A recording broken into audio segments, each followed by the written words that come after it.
Gary!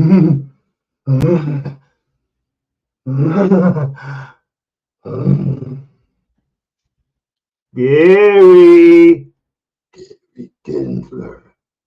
Gary Gutzler. Where are you, Gary Gutzler? I come to remove you from your power, Gary Gutzler.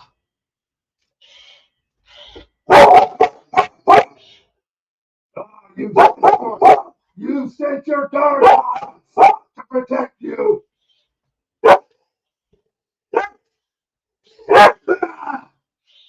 Gary Gutzler, I'm coming for you.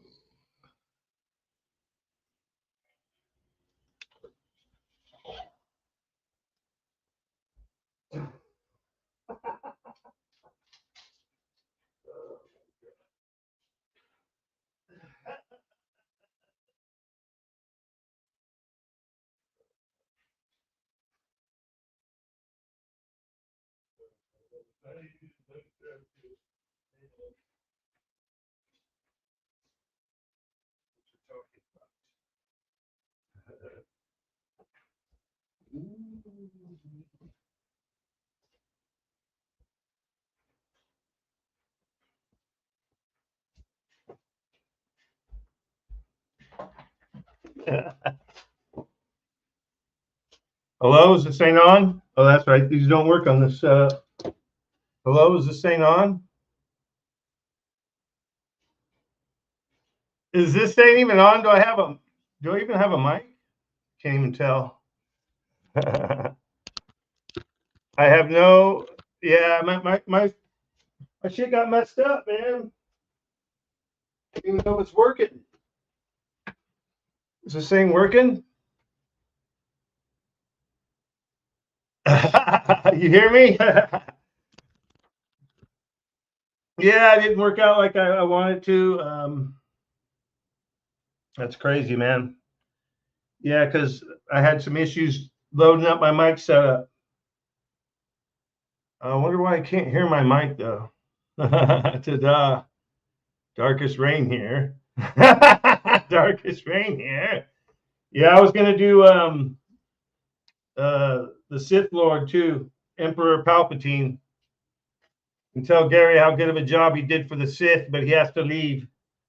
I wish I could actually hear I could hear myself. I can't hear myself, so that sucks. Yeah, I'm basically running through the mic on my freaking damn camera, so it's a little funky. Hold on a second here, guys. Sorry, didn't work out like I wanted to. I had Lou Dog all up on my grill. He was all up on my grill. So hopefully that music isn't too loud. I'm such a nerd right here. Yeah, I think so.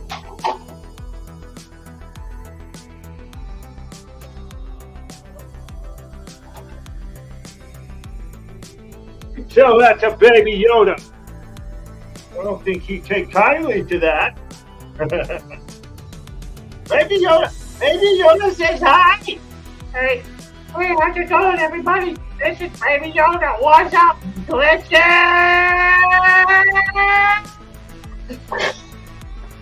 Oh, Baby Yoda! Stay right there, Baby Yoda.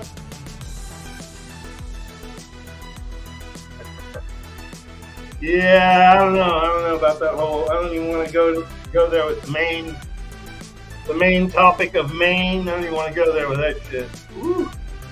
Yeah, it's like, what are we watching? It's kind of Psycho, man. If you ask me, Psycho. It's like the movie Psycho. So the music is good. The music is good as far as the balance. Anyways,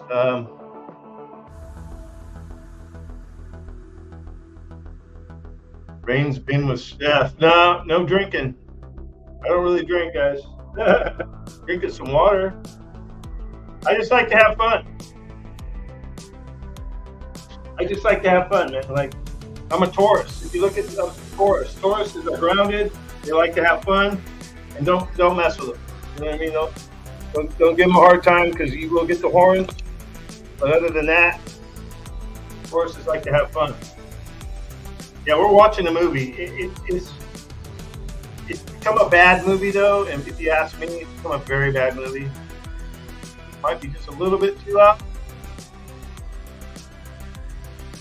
So who we got in here? I've been missing. Hold on, checking the chat here.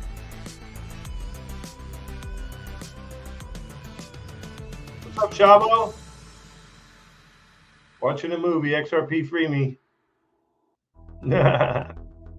Yep. Yeah, supposedly they went into the water. What I just heard recently was that they went into some water or whatever. I don't know if it was in the ocean, a bay or whatever, and they found a note. Yeah, really? Okay. Like when they found all the IDs of the guys in freaking New York during the 9/11. Right. Found all their IDs. I'm sorry. Yeah, they may have fooled us back in the day, but they ain't fooling us now. What's up, Rye Guy? So, let's see what else. What do we miss here? One mullet, dude. What's up, buddy? Thanks, Gary. Legendary in the house. Chavo Mofo. Pay me an XRP. If you're going to pay me an XRP, man. All right. So hopefully, we get some more folks pop up in here. You know, they might even be, who knows, they might even be partying for Halloween, right? Hell, we'll call it Halloween because it seems kind of hellacious. It's hellacious. It's hellish. LEET, what's up, buddy? Rain Man, the goat. Yeah. Yeah, it's I tell you, it's crazy, but I do see things turning around though. I really do. I see things turning around. So the other day, I popped on YouTube and I saw this guy, Mike. I can't even remember his name. Mike something. He's the new Speaker of the House. I'm all, who's this guy? I'm all, what the hell's going on? Right? It kind of caught me off guard. And then I'm all, okay, what's up? What's he saying? Right? And he gave an address. And I was blown away. I'm all, man, this guy sounds like the real deal. I hope this isn't a fraud. And actually come to find out that's the real deal. And supposedly the good guys have taken completely over the house. Literally. Like, he's only been in there since 2016, so he's not entrenched. And it hasn't obviously been corrupted at this point. Yeah, Mike Johnson, there you go. And it even links to the post, it drops. It links to all the 17 drops. They've been showing it. I even have, let me pull it up real quick. Wayside, what's up? Hope all is good in the neighborhood. Yeah. Much love, crew. What's up? Yeah, I wanted to show real quick. Right here. Yeah, so basically they're showing us, right? They're showing us. Kind of how I look at it. Like this right here. Yep. Wink, wink. Wink, wink, bitch. Wink, wink, bitches, glitches, get stitches. The bitches that don't understand the glitches and get in the way of the glitches get stitches. Bitches. Alright, so oh my god. Anyways, I got some stuff to show here. It's like sometimes I just don't even feel like going into it, you know, like some stuff about giants, which actually a lot of people might say, oh, that's AI. You know, nowadays they're just going to debunk everything as that's AI. So it's hard to, it really is hard to maneuver, right? Like, so is some of this AI? I don't know. But what do you all think? Do you really think all those massive doorways and all that larger than life infrastructure and architecture was just built by us tiny people? Or do you believe, as I, that this world was once shared by a much larger people, and they came even larger than what you see in those pictures? These are just a few remains of what our giant past once contained. They tell us that giant people were just a rarity, a birth defect. Do you see any birth defect with any of these people? Do you really think all these giant instruments, these giant books, were made for just a rarity of people with birth defects? And again, look at all these images of the last giants. Do you see people with birth defects here? Lying about giants was just the start of the manipulation of history. What the hell, man?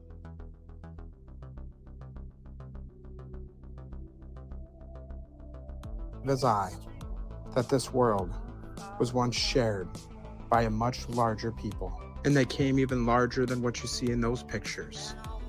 These are just a few remains of what our giant past once contained. They tell us that giant people were just a rarity, a birth defect. Do you see any birth defect with any of these people? Do you really think all these giant instruments, these giant books, were made for just a rarity of people with birth defects? And again, look at all these images of the last giants.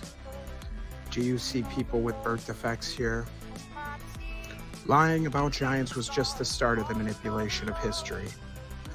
The lies go much deeper than that, but just the presence of giants walking amongst us disproves so much of the current narrative, including evolution.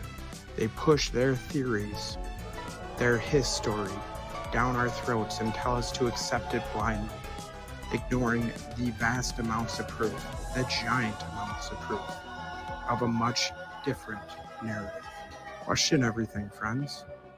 Until next time.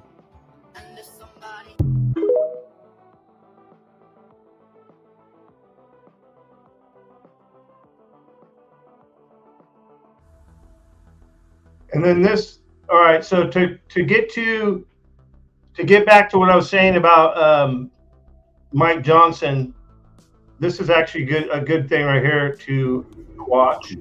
This is Congressman Clay Higgins. If you haven't seen it, this has been a long few weeks, America. It's quite complex, like the levels and layers of the swamp up here. But we have persevered, and without going too much into the forces that we have overcome,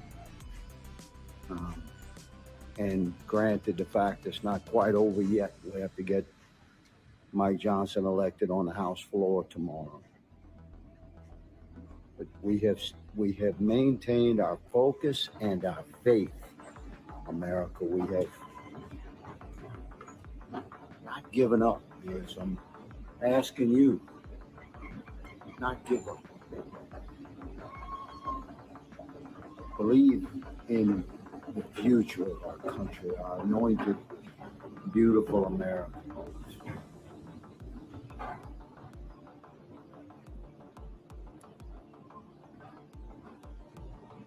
Just can't give you, I don't have the words to express my love and dedication to you, America. Hang in there. Hang in there, man. Glorious days are coming. I'll keep you posted up here. Oh.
I was muted. Sorry.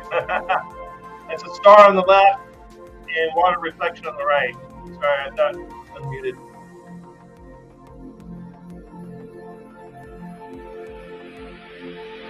Yeah, I'll get with you guys here in a second. Anyways,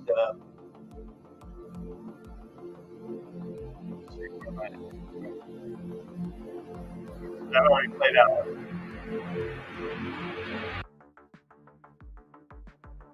We'll do one more.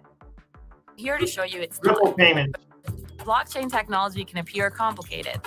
I'm here to show you it's not. Hi, I'm Pega Sultani, and I'm the head of payments product at Ripple. So what I find fascinating is that trillions of dollars of value move across borders every year. By 2030, it's expected to reach 300 trillion. Despite this growth, global payments are often expensive, slow, prone to error.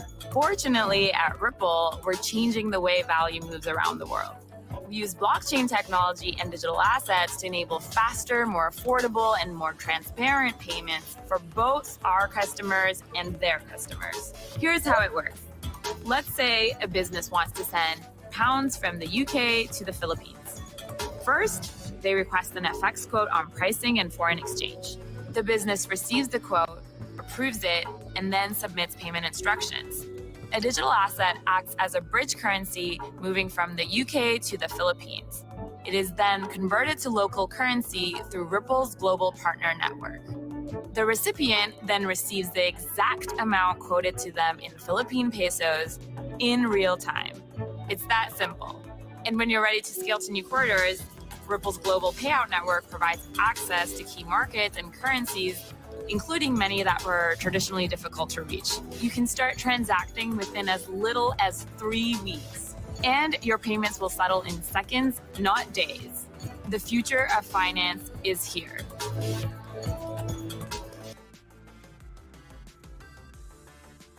Thank you, Nerdy Panda, for that post. Thank you, buddy. Thank you, buddy. And that's your crypto in a minute. Yeah, that's your crypto in a minute. Yes, that's all I have for you today. Hello. Sometimes I don't feel right doing this shit. Sometimes it's weird, and I just want to like get into the folks, right? It's like all that crap I see on my Twitter sometimes, or my X, whatever the hell you want to call it. It brings me down. So I do have other stories and shit, but I don't know, man. Maybe we could go through them, talk about each one. I don't know, but I missed a lot of chat. Okay, so I got something for you. First of all, Range. We have to fix the mic, bro. What's up, Nerdy? The sound is off. Okay, I got something for you. Hold on. What's going on? What? Is there an echo? No, Okay. Is there an echo? Yeah. Hold on. Remove. There's an echo. Is there an echo? Yes. No, It might be my speakers. Hold on. What about now? Hello? Can you guys hear me? Two. Yep, I can hear you. I can hear you. All right. It could be my setup because I'm Testing, using a 1, 2. damn freaking webcam mic. I had issues, man. I literally wasn't, dude. I couldn't get my browser would not accept my camera. There it goes. Or my Rode. It was like at one point it was working with one, and then it wouldn't accept either of them. It took me a while to even get anything to work, and I got the webcam to work, and I was like, all right, I'm just gonna run with this. It's driving me Well, I was nuts. just gonna say, I was just saying, shout out to Rain. Thanks for doing the show. What's up, Nerdy? What's up? Is that Wayside? I can't see. And then somebody else just tuned in, and he's got something in his mouth. Ellie, what's up? What you eating, bro? So, Tea and crumpets? there Hey, you did go. you guys miss Darth Vader? My Darth Vader impression? I might have So to I bring wanted Darth to- Vader back. Go ahead. So I wanted to shout out to Ralph Cooper and everybody in the chat, and Win Mullet and all those guys, and old school guys, Shavo Mofo, and I will also to Edward von Klaus. Oh, I can't see his name, last name. Yes. Yes. So I put a question to Edward. So there's this famous DJ. Y'all call me DJ XRP. This famous DJ for Heavy D and the Boys. and his name was DJ Eddie F. And so I shouted out to Edward and said, "Can I call you DJ Eddie F?" For Edward Frankowski. Say that 10 times fast. No, I can't. And right now, you know your boy's drinking. Proudly partnered with the UFC as of last week. Nice. Oh yeah, we won't go there. But you know, hey, if you could get cheap beer right now in this Joey Bribes economy, where I have to water down my juice. It is what it is. Some watered down prices and some watered down beer, might just be the answer. It is what it is, man. Well, you know me, I only drink Bud Light because I got celiac, so it's made with rice and not wheat, so I'm good. Oh, interesting. Oh, Nice. Okay. So you're what is that? I can't think of the name of the. I can't even think about it for what it is. Anyways. Oh, trust me, I'd rather drink an IPA beer all day long. What's that? Gluten free, yes. Yeah, gluten free. There you go. I couldn't think of that damn word. So that's exactly it. Listen, and everyone is having a problem with gluten because of the fucking crap they've been putting in our food for decades and decades and decades. So then this gluten thing came out of nowhere, right? It's because of the garbage in the food. So no, okay, and I have a very distinct reason why. So in the 1990s in America only, from what I don't think they do this in Australia. I know they don't do it in Italy and Germany and England. They spray Roundup on the wheat crops to make the crop yield 20% higher. And Roundup is made by Monsanto's, et cetera, et cetera. And so in America, we have this problem with celiac disease or gluten intolerance, and I have gluten intolerance. But if I order pasta or drink a beer that's made and shipped from Italy, doesn't bother me at all. Doesn't bother me at all. Yeah, but the bullshit here in America. You just nailed it, Sean. You just nailed it. And I am going to tell you, I'm not kidding either. I am a utopian. I'm not a dystopian guy. I'm utopian. And people usually, if you say something that's utopian, it's a utopian dream. Well, you know what? I've got a dream. That's a famous quote. I have a dream, right? So guess what? In my dream, in Rain's dream, this stuff is going away. I'll make a point. There you go. Some gluten-free, glyphosate-free bread. There's a movie called gluten-free, brother. Yeah, there's a movie called Common Ground,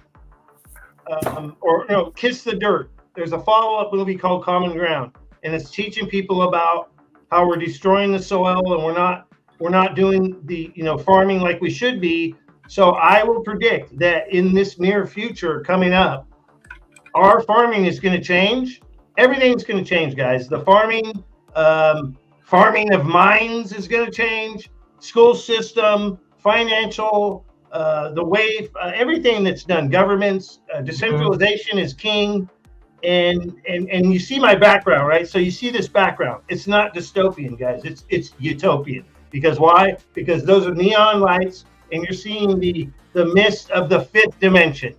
All right. So, anyways, I see blue. I'm seeing good things. It's basically seeing the light in the darkness. I see it. I see like a firefly off in the distance, right? And it's nature's way of bringing in the light, right? So pretty soon there'll be billions of fireflies that are going to light up my tunnel, right? And I'll be able to get to the other side. So that's my belief. We're headed for good things, guys. I really believe it. What's your take? That's mine. Chip here, Chip out. Go ahead. Definitely headed for some good things, good change.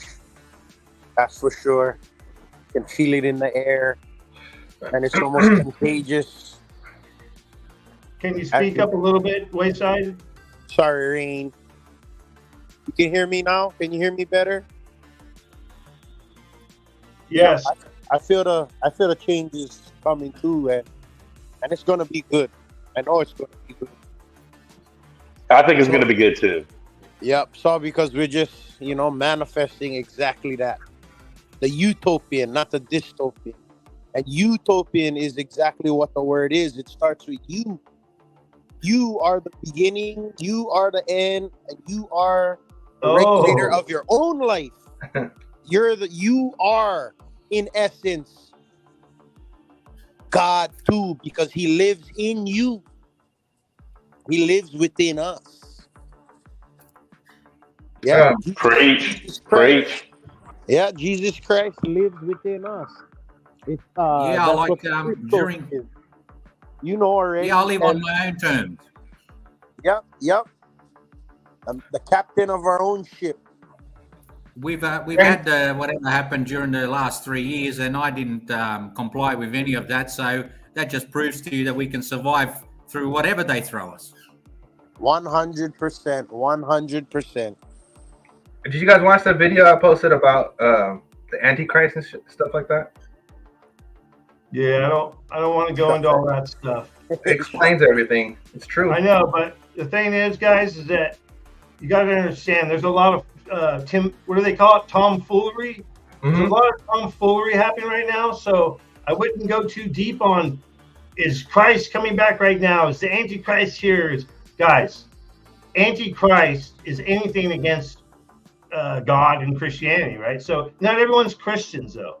So we don't want to get too far in the weeds with this stuff. And I grew up a Christian, right? But I don't want to get too far in the weeds of religion and scaring people. That's the other thing. So I know what you're saying. And I do have something very good to show. Yeah. I'm not going to let it slip by. And I'm telling you guys, it should inspire. And it is coming from a man of God, right? And I'm going to tell you, this guy is so fucking accurate, guys. I've been watching him for a couple years now. He's so accurate.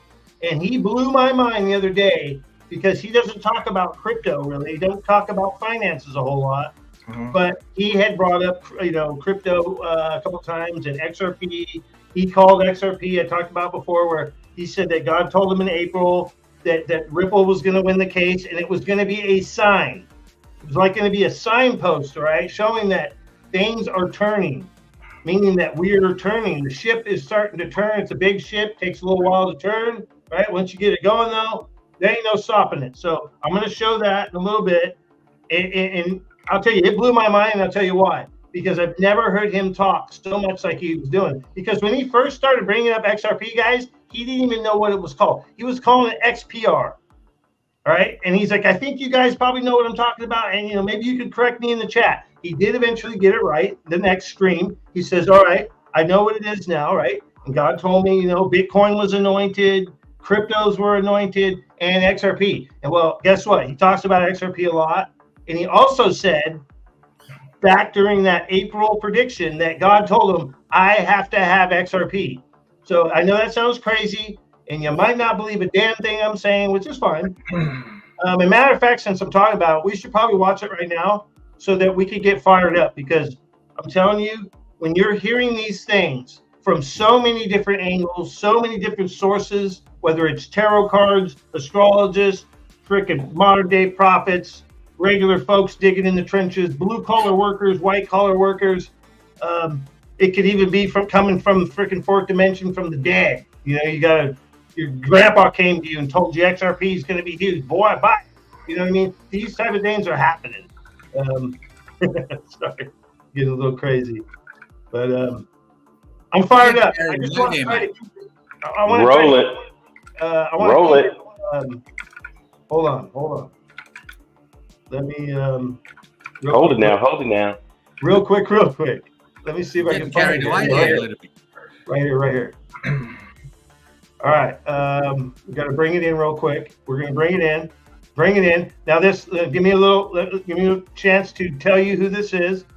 This is Mega Praise Ministries. This is Dr. Manuel Johnson. The story behind him, there's always a backstory, right? This guy was a doctor. He's a real doctor, right? And I don't know how long ago it was. It could have been 10 years, could have been 15 years ago. He started getting downloads from God, right? He started wanting to get closer to God. Then one day He freaking was told to stop everything, stop being a doctor and be a minister, right? And then he was like, what the heck are you telling me? So then he did, right?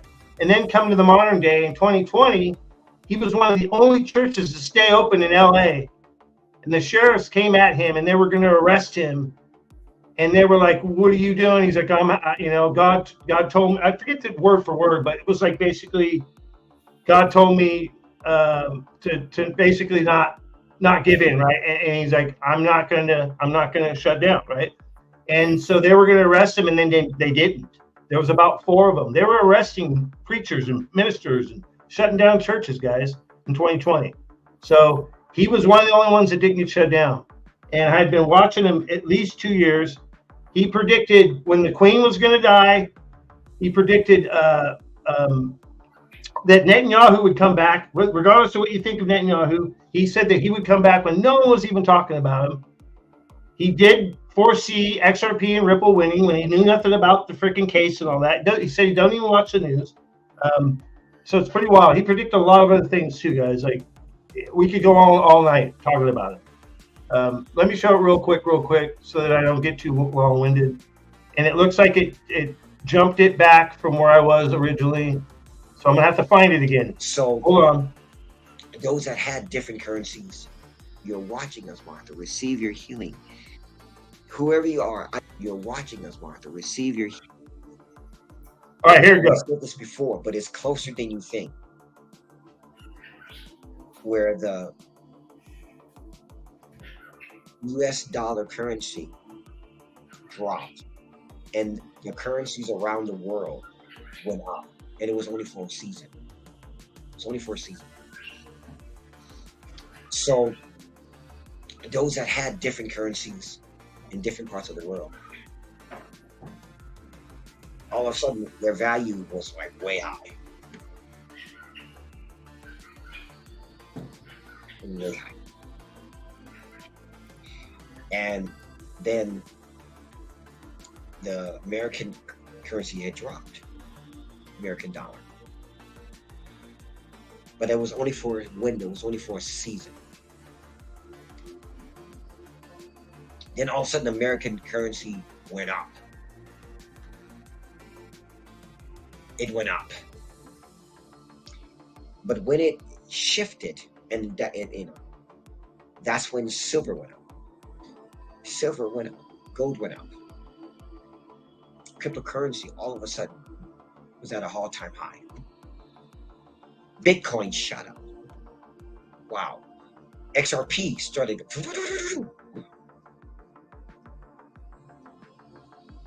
People were becoming millionaires overnight. And I'm not telling you to do all this. I'm just saying, if you're led to do it, just secure everything. Make sure things are secure. And the scriptures tells us to use wisdom and to spread your investments. Spread your investment. I would never recommend that you put your investments in just one little area. I would never recommend that. Because the scripture says to spread your investments. Read Ecclesiastes. Read Proverbs. Spread your investments. Very important. So I'm saying this, and this is not something I like to do, but God has strongly put it on my heart. Like, get my saints ready. There's going to be a wealth transfer. And I bring all these fulfilled prophecies so you can see. I don't want you. This is one prophecy I don't want anyone to miss. Those that are watching us right now in different parts of the world and America, I do not want. This is one prophecy I don't want you to miss. You don't want to miss that. Okay. There's a massive healing that's going to take place, but it was going to be a massive wealth transfer because God wants you to be a blessing. And God doesn't want you to miss this. So, and that's why I put it on there. And I show the dates so you can see, yes, he spoke about this. And I want you to say, yes, we didn't miss it. We received it. We received it. George, you're being healed right now. Receive it in Jesus' name. All right. So don't worry about what you see now. It is going to change. Not everything, but there will be many currencies that are going to shift. There's going to be, you will see gold shoot up. You will see silver shoot. You will see these things. And you will say, you know what, Pastor Manny, continue to warn us and I'm going to give prophecy updates like I do now. I'm going to give prophecy updates on it because you're going to see this. God doesn't want you to miss what he's about to do for the body of Christ. There'll be people that are not saved that's going to watch this live stream. It's going to go, I'm going to do it. But saints, don't say what you don't have. In the scriptures, it was always what you had is how God increased it. Most people think you got to be a millionaire to be million. No, you do not. Many times we read in the Bible where God took a little and made it a lot. Glory to God. And I'm praying that God will give you wisdom in what to do in this wealth transfer. God will give you wisdom in what to do. Oh, glory to God. In this area of health. That God will give you wisdom. Wisdom cries out. And I just released the anointing of wisdom on every one of these wonderful saints. Jennifer, you're watching right now. This is Jennifer watching right now. You're watching us right now, Jennifer. God's hand is on me. Get ready.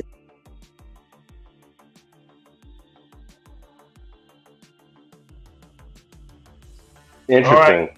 All right, good people. Rain, on that energy, on that same vibe, I sent you a video in the private chat. It's the link on Twitter. It's a video on Twitter. Play the blue one. It's on the left-hand side. It explains along the same vibe of what you just showed. Okay, hold on a second. What you said it's where now? It's in the private chat and it's in the StreamYard. Oh, in the stream. All right. Yeah. So hey, I didn't mean to jump on you earlier about Antichrist. The only reason why I shut that down is because it's getting confusing, right? And there's a lot of people that believe and they think this is the end of the world and oh my God, the Antichrist and nuclear war and Jesus is coming and all this stuff. Guess what? I don't think it is, but good things are happening. And I'll tell you why. Because what happened is that they realized what was coming. And we're talking about the ones who are wicked to the core. And they tried to make it happen before it was supposed to happen. Okay? Mm-hmm. It's not supposed to be in our generation. Maybe the generation that hasn't been born yet, it might happen. I don't know. But I'm just saying. And we can't, even if it was, if we get sucked into this fear thing, mm-hmm. they win, guys. They win. Yeah. So no. High vibes. That's all. Right? The reason why I said that was because of the regional warfare, and it explains a lot. That's the only reason why. And that had a lot to do with currency and stuff. That's the only reason why I said that. Okay, so hold on a second. So there's two videos. Which one you said? The blue one? The blue one on the left-hand side. Yeah. All right. Well, let me hold on. I gotta try to grab this up. Hold on. Yeah, when it's on the spot, it usually throws me off. Okay, here it is. Okay, so hold on. So there's two of them here, though. Makes it kind of weird. I can't open it up just one of them? Or can I? You can. Just click on there it is. There it is. All right. Okay. Hold on. Let me. Damn it! It won't fucking. I've been having a lot of technical difficulties, guys, tonight. So. I can share it on my side if you want. Oh no, you got it. Yeah, no, I got it. Bear with me. Hold on. At the same time, not all is well. To strain the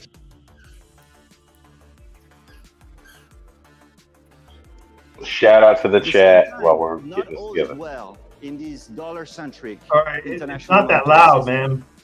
There's a growing and seemingly insatiable global demand for safe assets. And the resulting global safe asset shortage has brought safe interest rate downs to a historically low level and has really catalyzed very serious and very persistent challenges to macroeconomic stability by increasing the probability of hitting the zero lower bound and to financial stability by pushing investors to lever up, to take risks, to reach for yield. It had also created the conditions of what some people called a new Triffin dilemma. So the only way over the long run for the US to accommodate this growing global demand for safe assets is to stretch its fiscal and financial capacity, to strain the trust that investors confer on the dollar, and to risk creating instability and crisis. At the same time, not all is well in these dollar-centric international money. Okay, you can pause it right there. Okay, leave it right there. Leave it. Don't move it. Leave it right there. Okay, so we went from a gold standard, then we went to a gold exchange standard, then we went to the Bretton Woods Agreement, and we got rid of gold, and now we have this floating exchange rate, which is all debt, garbage, and we're moving to a multipolar. Now, what's the key figure in the multipolar? You need your X assets, you need liquidity, you need cross-border payments. That's why I have no worries, I have no doubts, no nothing. It's inevitable. It's inevitable. Yeah, you're right. Actually, there is more debt than there is dollars in right now. So that means that at the end of the day, okay, if you spend more money, if you empty out a credit card, and gets sent to collections, and collections calls you to tell you, hey, you need to make payment arrangements or whatever to pay off your credit card, and you tell them, like, I have no money, I can't pay it. What is the collection going to do? The collection is going to write it off, and then the debt goes away. What do you think is going to happen? Just saying. Well, if you can't pay a credit card, then the debt collector comes and takes your fridge. So, if we have so much debt, and the Fed keeps buying bonds and buys its own debt, what happens to the debt? Can you owe your right pocket money if you took it from your left pocket? Okay, the debt gets bigger. So check it out. So what was happening? This is a fact. You guys can probably find it. I don't know how you would look it up, but so it happened to other countries where they have to start, because they're in debt, right? They start selling their ports. They start selling their resources, right? Well, guess what? That was starting to happen here too. They were already lining it up. Obama was already lining it up to take away our water rights, and basically they had it to where even if you had your own private land, you didn't own that creek. That creek's not yours. Just like the gold and the silver that's in the ground wasn't yours. All this stuff, right? So at the end of the day, they were going to literally sell us out, right, from underneath our feet, and we would have literally owned nothing. That's real. They were literally going to own everything. Well, guess what? The monarchy is faded, and the postal system is fading, and the stuff that they created in the 1600s, which was by one of the popes, it's fading, guys. That old system's dying. And I said it before that they would have to wipe away the debt, and that would add up to the Nassar type of talk. But then I kind of start questioning that, and then you start thinking about how complex everything is. You don't know exactly. No one knows exactly how this is going to turn out, except maybe the people that are working on it, and they may not even know everything, because it's almost like, to me, it would be like the nuclear bomb, when no one knew what they were working on, guys, during the Manhattan Project or whatever it was. I forget the name of the project for the bomb. No, you're right.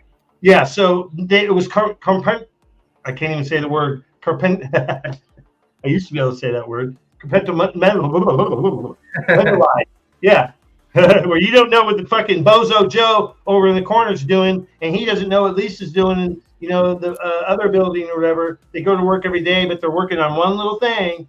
So that's how it could be, right? Like, and that way you don't have as many weak chains in the link, and the infiltration would be harder, don't you think? And remember, I explained last week about the SOC, which is the Self-Organizing Collective, which is like us. We are part of the SOC, okay?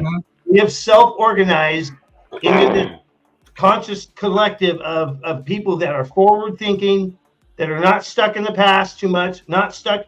We want to be in the present. You got to want to be in the present, though, right? The present, yogis will all tell you, you got to be in the present. But we also can see into the future when no one else can see, and they're blind, right?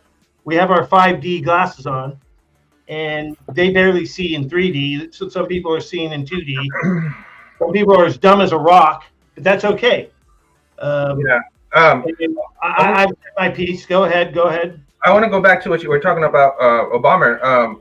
So it was supposed to be 8 years of him and then 8 years of Hillary. But what happened was that the whole Trump stuff that took over, and then this is where they're stopped. Okay, today this war that's happening right now was supposed to last for centuries. This was the one that was supposed to keep us controlled. This one right here, the disease X and this to combine together on top, solidified in a global bubble of climate change. All this other narrative was supposed to be our new world. That was supposed to be the dystopian, right? But what's one thing that happened that messed up the whole plan? Trump got elected. Trump's sword dance in Saudi Arabia made him king. So what happens to all the stuff that's happening right now? Their plan got destroyed because there was a new king in town and he canceled everything. You understand? King of the world now. King of the world, but he didn't just go there. He went to the freaking Forbidden City. He went to the freaking. Yes. He was like the main dude that was starting off the sumo wrestling in Japan, which Crypto Eddie talked about and said that doesn't happen, right? Okay. On that, what's happening to Japanese bonds right now?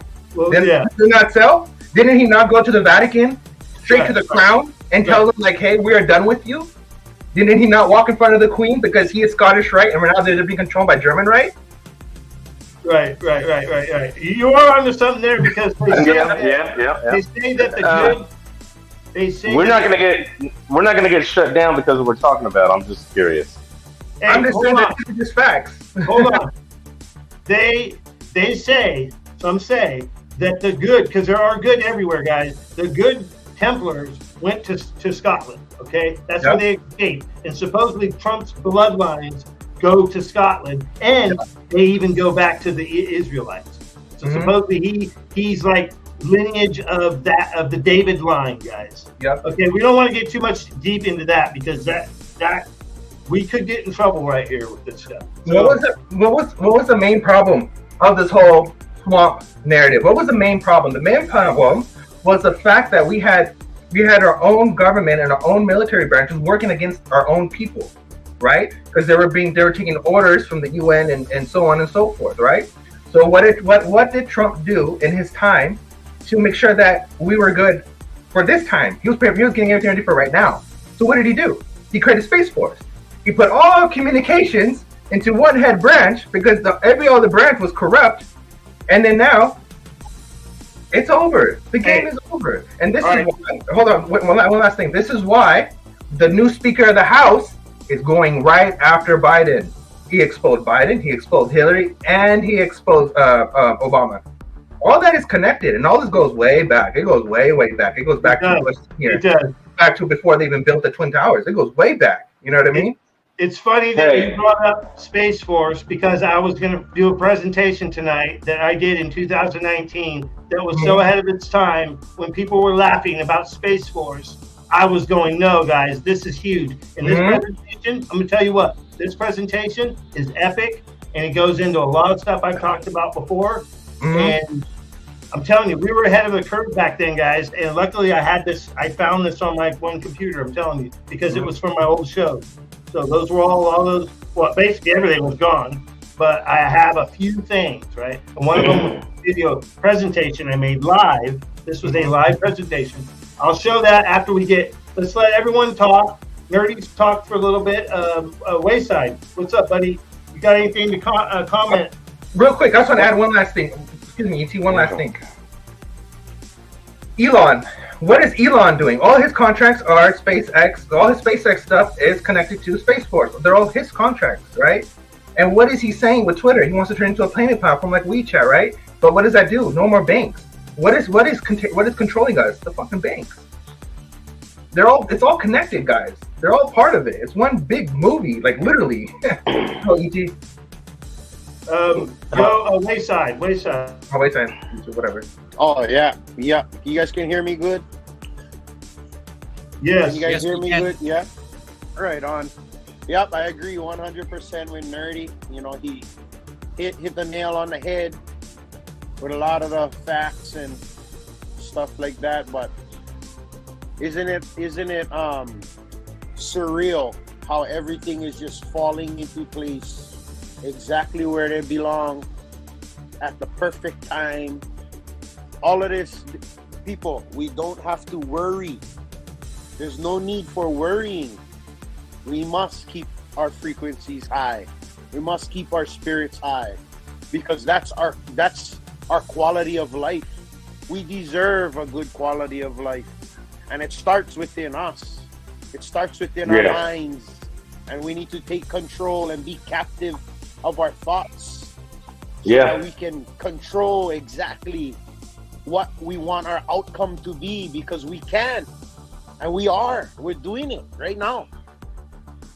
There's no doubt in my mind. There's no doubt in my mind that we are I appreciate in a divine moment. Go ahead, Sean. No, I was going to say, Wayside, I appreciate everything you're saying. Go ahead. I'll chime in after you're done. Yep, it's all love, brother. It's all love, man, and that's what it's all about. Love conquers all, even in the face of war and famine. Love can conquer all. It's all about rechanneling our energy, making sure we're in the right place at the right time, and knowing that we will be, which we are. Let them rip, Rain. All right. Hold on a second. I appreciate what you were saying there. Wayside, that's awesome. I always love the good high vibes. And hey, if I shut down a conversation because of the antichrist, right, narrative thing, I'm sorry, but we're gonna try to keep it high vibes. It's all. I know we just talked about that. So no offense to anyone, and I don't want to offend. Also, don't want to offend anyone's beliefs. So we'll keep it just high vibe, and either you believe in God or you don't. Either you're with the dark side or you're not, or you might be like Han Solo. You might be in the damn middle, and that's okay, right? Just it's just defend the light. That was all I asked, right? That's all I asked. I love it. Sorry about that. I caught a phone call. What I was going to say to Wayside is, go ahead. Huh? No, I was going to say Wayside. I agree with everything you're saying, and the whole thing about Space Force and everything like that. It's really, really strange, and this is something I firmly believe in. Wayside said, keep the high vibes, keep your spirit up, and the reason why I agree with that and resonate with that is because the pendulum, if it swings the one way we don't want it to go, it can only go that way for so long, and it has to come back. That's just the nature of nature. So, to have, things get exposed with the Trump stuff, to have this new Speaker of the House come around, to have other things get exposed about other people that were doing, whatever happens in the dark must come to the light. It's just a matter of time. And that's why that one of the things that we should do and always maintain is that whatever it is you want in this life, never, ever give up. If what you want is just, and if it's righteous in some sense of the manner, never give up on it, because, all the ups and downs in life that will happen, it leads to somewhere, and you determine where you want it to lead to. So if you desire to be a pilot, but you're dead broke, you keep working to that end until you get.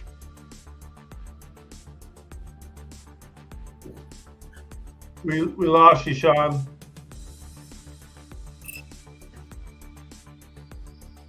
All right, Ellie, you got anything before we watch this presentation? I was loving what DJ was saying, but he's gone now. So roll it, mate. Let's roll it. I appreciate you, LEET. All right, guys. So we're gonna watch this presentation that Rain gave in about 2019, I think it was. This is where we're headed, guys. I'm telling you, this is happening. We're already seeing it.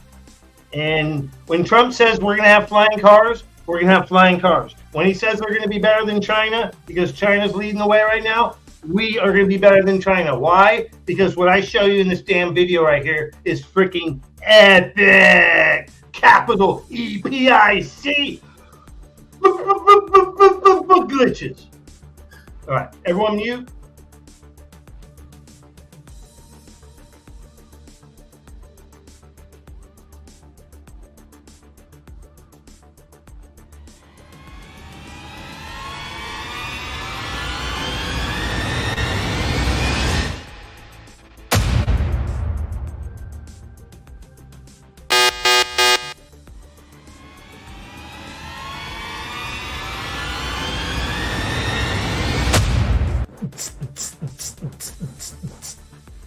Yep. We got beats. We got beats, players. You guys are throwing me off. I love it. I love it. Rain here. I'm back. All right. Can we do this? Can we do the Space Force part of the show? Since we had it as the meme, the thumbnail, we gotta do this part of it.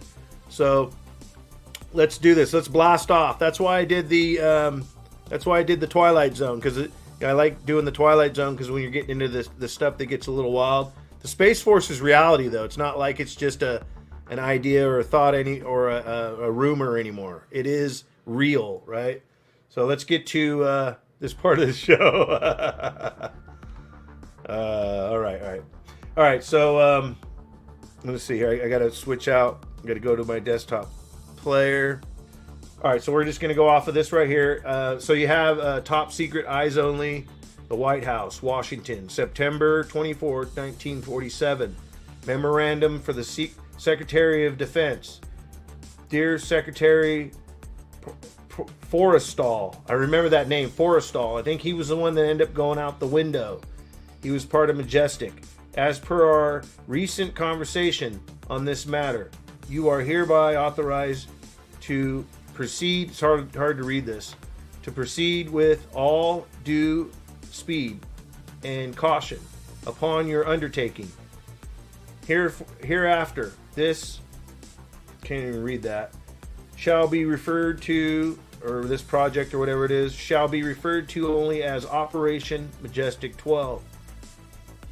It continues to be my feeling that any future considerations relative to the ultimate disposition of this matter should rest solely with the office of the President, following appropriate discussions with yourself, Dr.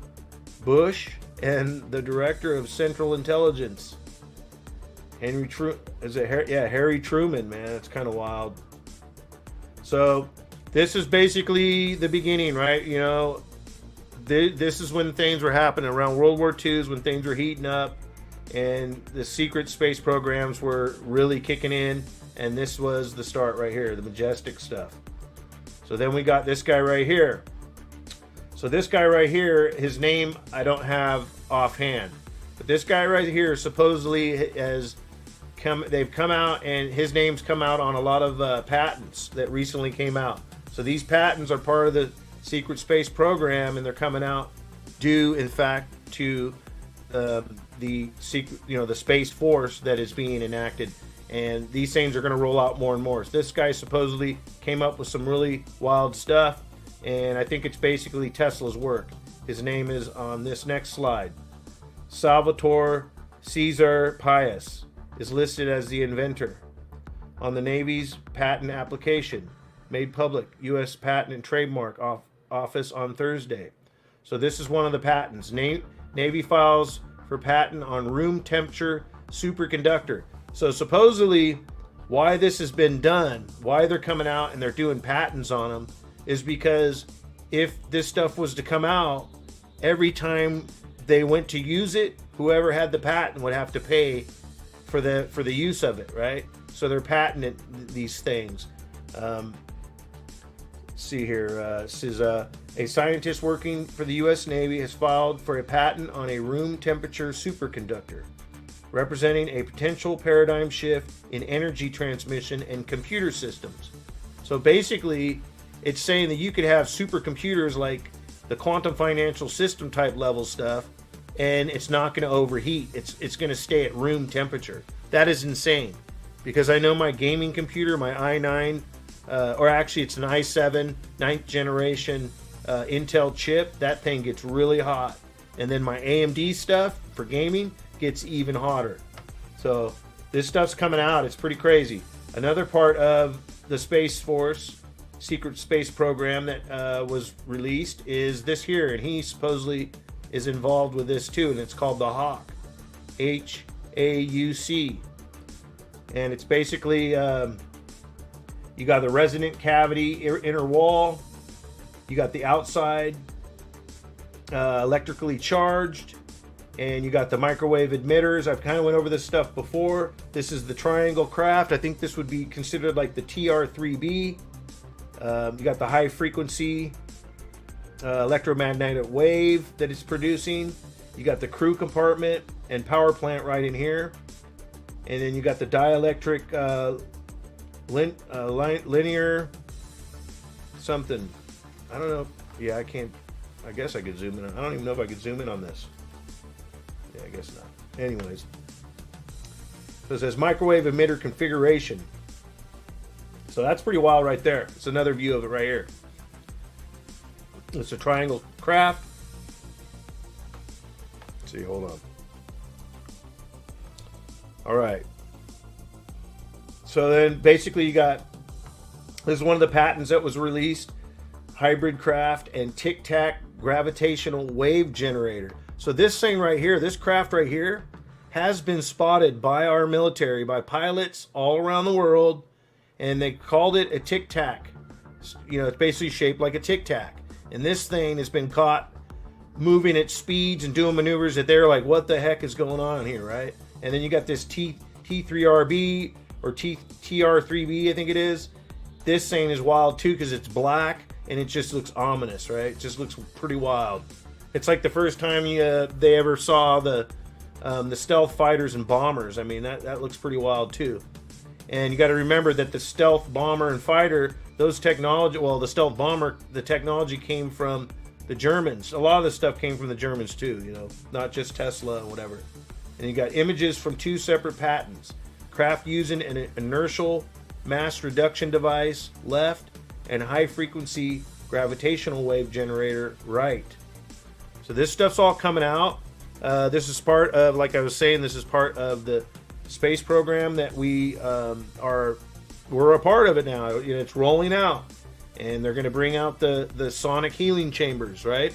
The med beds, or whatever you want to call them, medical beds that are highly advanced, and they use sonic sound waves for healing, just like I showed you the presentation. And then we have, you know, the cures for pretty much almost every disease out there. They already have it. Okay, there's supposedly like 5,000 patents that are being held back. These things are going to come out. Okay, it's all part of, that's also part of the Great Reset. It's not just XRP. It's not just blockchain. It's not just peace in the world. It's everything. Healing the planet, healing humanity on multiple levels, raising our consciousness. This thing is huge, people. The Great Reset is bigger than what we can imagine. And then you have this technology here where it takes I think it's an argon gas, and it pushes it into through I think there's a pinhole thing through here, drilled through here or whatever. And it basically comes out, the gas comes out. That's like, I used to do drafting in high school, and this would be something like what I would do, mechanical drafting. And this is a description of it. It basically is taking, it's basically how it creates energy, and these are like slides of it blasting metal, blasting through it. So it could probably even be used as a weapon, I would think. And it talks about it right here: electrum, vanadium, exotic vacuum object. So yeah, it contains excessive energy. So they're getting energy sources from this right here. This is actually an energy source. I think it's the size, I forget how big it would be. It's not that big, size of a basketball, and can create enough power to power a whole city. Unlimitless energy. So these things are going to come out, right? So then you got here D-class space programs. This is from the defensenews.com, Reagan Defense Forum. This was in Simi Valley, California. It says the U.S. Air Force's top civilian and a key member of Congress agreed Saturday on the need to declassify a large amount of information about America's military space programs to both intimidate foes and encourage support among the public. You know, there's a lot of meanings to this always when this stuff comes out. And this is Barrett. She is the one that's pushing for these things to be released. And then you have Representative Rogers, considered declassifying secret space programs. She's coming out and saying we need to do this, right? Barrett and Rogers considered declassified into secret space programs. Like I said, Secretary of the U.S. Air Force Barbara Barrett says that declassifying intelligence is key to combating the growing threat to the nation's space capabilities, and the sooner the better. So this is going to happen pretty fast. Declassifying some of what is currently held in secure vaults would be a good idea, Air Force Secretary Barbara Barrett said during a panel at the Reagan National Defense Forum. Declassifying some of what is currently held in secure vaults. Oh, sorry, that's the same thing. You would have to be you'd have to be careful about what we declassify, but there is much more classified than what needs to be. And it says fellow panelist Representative Mike Rogers of Alabama said he met with the secretary earlier in the week to discuss that very issue, calling the information on space programs overwhelmingly classified. So true, man. For Rogers, that overclassification is one of the reasons it's been so difficult for him and others to build support both in the public and with other members of Congress for a Space Force, a sixth branch of the military under the Air Force uniquely focused on space as a war-fighting domain. So it's already happened though, we're already there pretty much. Damn, coming up on 2 hours, Rain, you are entering the digital nomad investor. Yeah, we'll just call that DNI zone. How's it going, Legendary? You are right, but I had to get this off my plate. This was part of the show. I blew it. I totally forgot about it. It's like if it's not in my OBS, it gets lost. It was on my desktop. So it says America is the best there is in space. Yet as we watch the trajectory of potential enemies, we see that the relationship is changing. America is also the biggest user of space, she said. That's Barbara. Our way of life is more dependent on space than any other nations, and our capability in space was predominantly built at a time when we thought space was a benign environment. Yeah, like we were alone. Yeah, people think we're alone. I think that's crazy. No, we're not alone, people. Once Americans have access to that currently classified data, they will throw their support behind a space force, he concluded. That's Rogers. The lack of an understanding really does hurt us in doing things that we need to do in space, added Barrett. When they say it's not going to happen until they understand the threat and the dependence we have. And I don't think that can happen until we see significant declassification of what we're doing in space and what China and Russia are doing and how space is in their day-to-day lives. As members of the Armed Services Committee and the Defense Appropriators, we get it. But we have to have our other colleagues in the Congress to be supportive of us making the changes we need and the resources we need into this, he said. Yeah, so those things are happening already. Things are changing, man.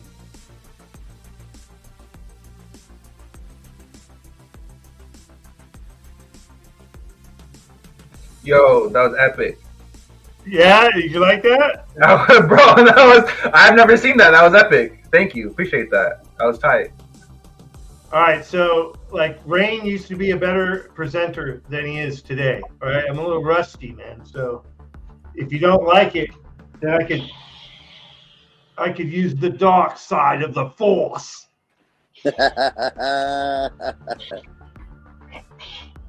Gary Guzzler, it's time for you to leave. You serve the Sith Lords well. Leave, bitch. That's my best Sith Lord impersonation. No, a lot of stuff you're saying is like it's pretty on point because like people don't understand how drastic the world is going to change. It is going to change drastically. I mean, the world that we once knew and the world that we have today is behind. I mean, how can we have technologies from before that are more advanced than today? I mean, it doesn't make any sense. I mean, even if you look at architecture, right? We went from beautiful architecture to flat boxes. We went from functional architecture to useless boxes. Comes rain. Nerdy. Nerdy X, I've been watching you, Nerdy. I like your dark side, Nerdy. That's epic. Join the Force, the dark side of the Force. Do it, Nerdy. Do it now.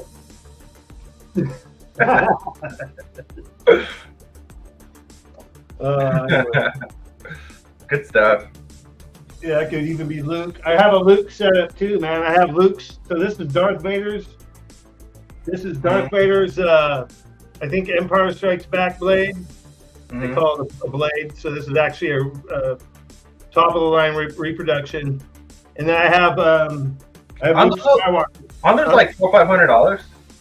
Yeah, I have Luke Skywalker. My buddy has one of the original, like a remake of the original. These are the same guy that was doing the remakes. Yeah. But his is worth like $5,000. Damn. So this is a Disneyland one, but don't get it twisted. These are fucking literally to the T. Because my buddy is an expert, and he's like, dude, he's like, holy shit. He's like, that's pretty damn good. I think this is Empire Strikes Back. Yeah. And then I have Return of the Jedi of Luke. I'll go grab Luke. Hold on. Yo, am I still on? Am I still on the mic with Mike? Yeah, you're on. We can hear you. Wow, I just had like a 5-minute phone conversation with one of my boys real quick. Welcome back. Yeah, so I missed some stuff. So where we at? You missed space. We talked about space stations and all this stuff, and now plane. Looking at the Star Wars collection. Yeah, this is Luke Skywalker Return of the Jedi. Okay, well, just to give you guys an update, since I'm at home by myself and can speak freely, nice. I just had a conversation with a good friend of mine, and we were just started to make plans. If I have to make my exit in the next 60 days from this house, then we got a plan to, me and him will be roommates and do our thing and travel. Oh, hell yeah. And when I mean travel, it's like college. It's like college days. yes, exactly. And it'll be like, because he's going through the same shit I'm going through. Yeah. And he's like, dude, I'm just tired. I'm tired of women acting so toxic. It's like, let me take and he said this, he was like, let me take a 1-year sabbatical and just go fishing. I'm like, bro, that's exactly what I'm thinking. Hey, just go fishing. Crypto OG wanted me to do my best Yoda. So go ahead, OG. I'm going to give a little bit of Yoda advice to the good people. The Force is strong. It's everywhere. It's in the picture frame. It's in this little dog. It's in your mind. It's the trees, the craft. The Force is strong. It's all around you. It's everywhere. It's floating. It's in the air. No, I don't know. I don't even know what to say. Hey, to Yoda and OG. Baby you ain't Yoda. said nothing but Baby Yoda. You ain't said nothing but a word. I just want to give a shout out to Crypto OG. I mean, epic information. So, you guys know about the atom computing? No. 1,000 plus qubit quantum computer. So basically, it's the end of decryption. Remember how we were talking about that stuff with Maloney? So basically, this computer can hack and do anything. So your wallet or anybody's wallet isn't really truly safe. Okay. Yes. And then I got a thread from David Shorts, and basically it's I'll just read it out. I'll just read out a few of these real quick. It says XRPL is not quantum resistant. It can be made so, but with the present mechanisms we have, the result would kind of suck because quantum resistance algorithms we know of are all painfully disadvantages to blockchain applications. My current thinking is that we monitor the state of the art carefully. Also implement the best quantum resistance algorithms whenever the risk looks to be within about 5 years of materializing. I don't think we're there yet. Cold wallets that hold XRP and have never performed a transaction are already quantum resistant. So cold wallets that hold only XRP and have never performed a transaction are already quantum resistant. Very important. Also, if you disable the master key and set a wait. Say that again. Say that one more time. Okay. I'm sorry. Cold wallets that hold only XRP and have never performed a transaction are already quantum resistant. Also, if you disable the master key and set a new regular key, your account is quantum resistant until you perform another transaction, and then you can change it again. Wow. The last one is he said one last thing. Unlike some blockchains, once quantum resistant algorithms are deployed, XRPL users will not need a new receiving address to take advantage of them. Existing accounts can be re-secured. Really? This is only for the XRPL that we know of right now. So what you're telling me is that the XRP ledger is not 100% quantum resistant, but it's like 90%. You just have to follow a few procedures because they probably It depends on the user. Go ahead. Sorry, go ahead, Sean. No. I was going to say that they probably anticipated some of the stuff, but there was a flaw, air quotes, and that because there was a flaw, that somebody was able to exploit that flaw, however slight, and we just need to be aware. It's kind of like updating your phone every so often, but being aware of what you update. Go ahead, Wayside. So you said a cold wallet that has XRP only on it and did not make a transaction. Is that a transaction to move it off of the wallet, or does the transaction of depositing, isn't that the same thing? Isn't that a transaction also when you deposit into your cold wallet? Hey, I gotta say shout out to the chat real quick. Yeah, but that's receiving. It's not sending out. Can you guys hear me? Right. So does that? Yeah. That's still a transaction though, correct? You guys can hear me? Hey, Ray. He's read it. If it has. Hey, Ray, can you hear Wayside? Received. So the other wallet that you send them. Yeah. His mic is muted. Okay, real quick, Rain, can you hear Wayside? Yeah. What did he say? What was he saying? What's up? He was asking a question before Ellie chimed in. Can you hear Ellie? Yeah, I can hear. I heard Ellie earlier. Okay. Go Wayside. Go ahead again. Wayside, ask the question again. Let's see if we're mic'd up. Well, it was just a question of the transaction. The transaction of depositing, does that count as a transaction for keeping it quantum safe or whatever you said? What is it say? What do you say, Marty? From what I understand, it's sending out. Okay, so it's just as long as if you didn't send anything out of that cold storage, then you're good. Yeah, I believe if you send it in, you're fine, but only if you send it out is when you're kind of at risk. Hey, Rain, did you catch all that? Yeah, I caught some of it as far as like you're talking about having a wallet with only. So Wayside asked if we're talking about quantum computing and quantum and XRPL safe. Is that if you send a transaction into your cold wallet, is that safe, or is it when you send a transaction out of the cold wallet, are you exposed to potential fraud? And then Nerdy's like, sending it out could be the issue, but there's mitigations to make that safe. Yeah, I don't know, man. Like, where is that information coming from, though? That was from David Schwartz. David Schwartz? Yeah. Yes. Listen, I don't think we have nothing to worry about. We just hold on. Once the regulations come out, we'll lend our coins to the bank. They can custody it.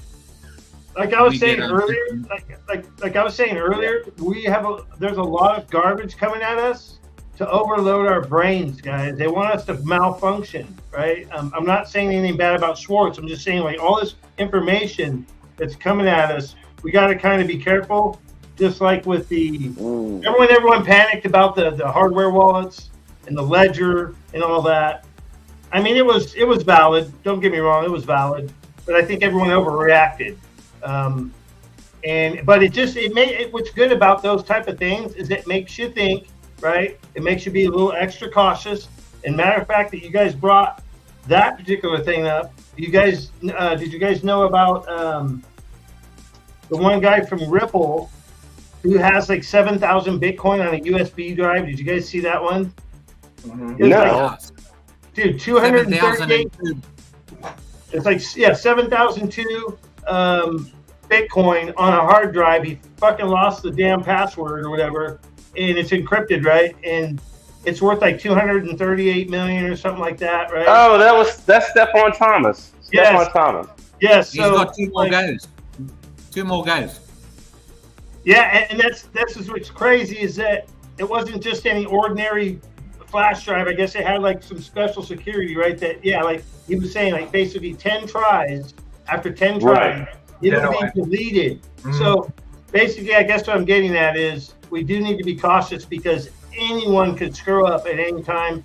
I've made a couple mistakes. I haven't made that many, but I usually am pretty savvy about it. Why? Because I learned early, guys. I went to school on this shit in 2013. Believe me, I was in the trenches in Reddit, and I was there, and I was learning some crazy shit in 2013. And so from there, it just kind of, I had intuition too, but and we had also some people eventually that were helping us with demos, right? Like Bags doing all the demos and stuff. But what I've always done is I've kind of like been in the moment, because you cannot be not in the moment messing around with freaking keys and copying it and pasting it and sending transactions. And you got to be smart enough to send just a little bit. You always send a test transaction unless you're feeling real cocky. Unless you're feeling cocky, you can send it all, but you send a little test transaction, and you always make sure you check the first 4 if you're copying and pasting. Old trick I learned. You check the first 4 and the last 4. That's all you have to check, right? And the reason you do that is because if you have a hacker that's gotten a hold of your computer and you copy and pasted that address or that link, whatever, basically you have given it to them, right? Or like your seed phrases or whatever. They're in your computer and they can like get a hold and intercept that transaction kind of thing. So where they switch it out at the last second.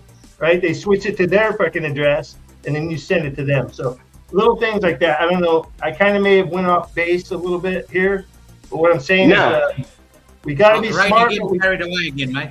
You're getting carried away again. I am. Hey, can I just say something? Can you give Lou Dog a pat for me? Lou Dog. Just like I'm giving him a pat. See, from Australia. He gets a pat from Australia. Thank you, Rain.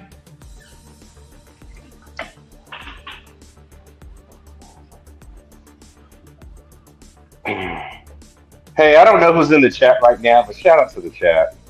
That's the homies. I just want to add something really quick. That was really interesting.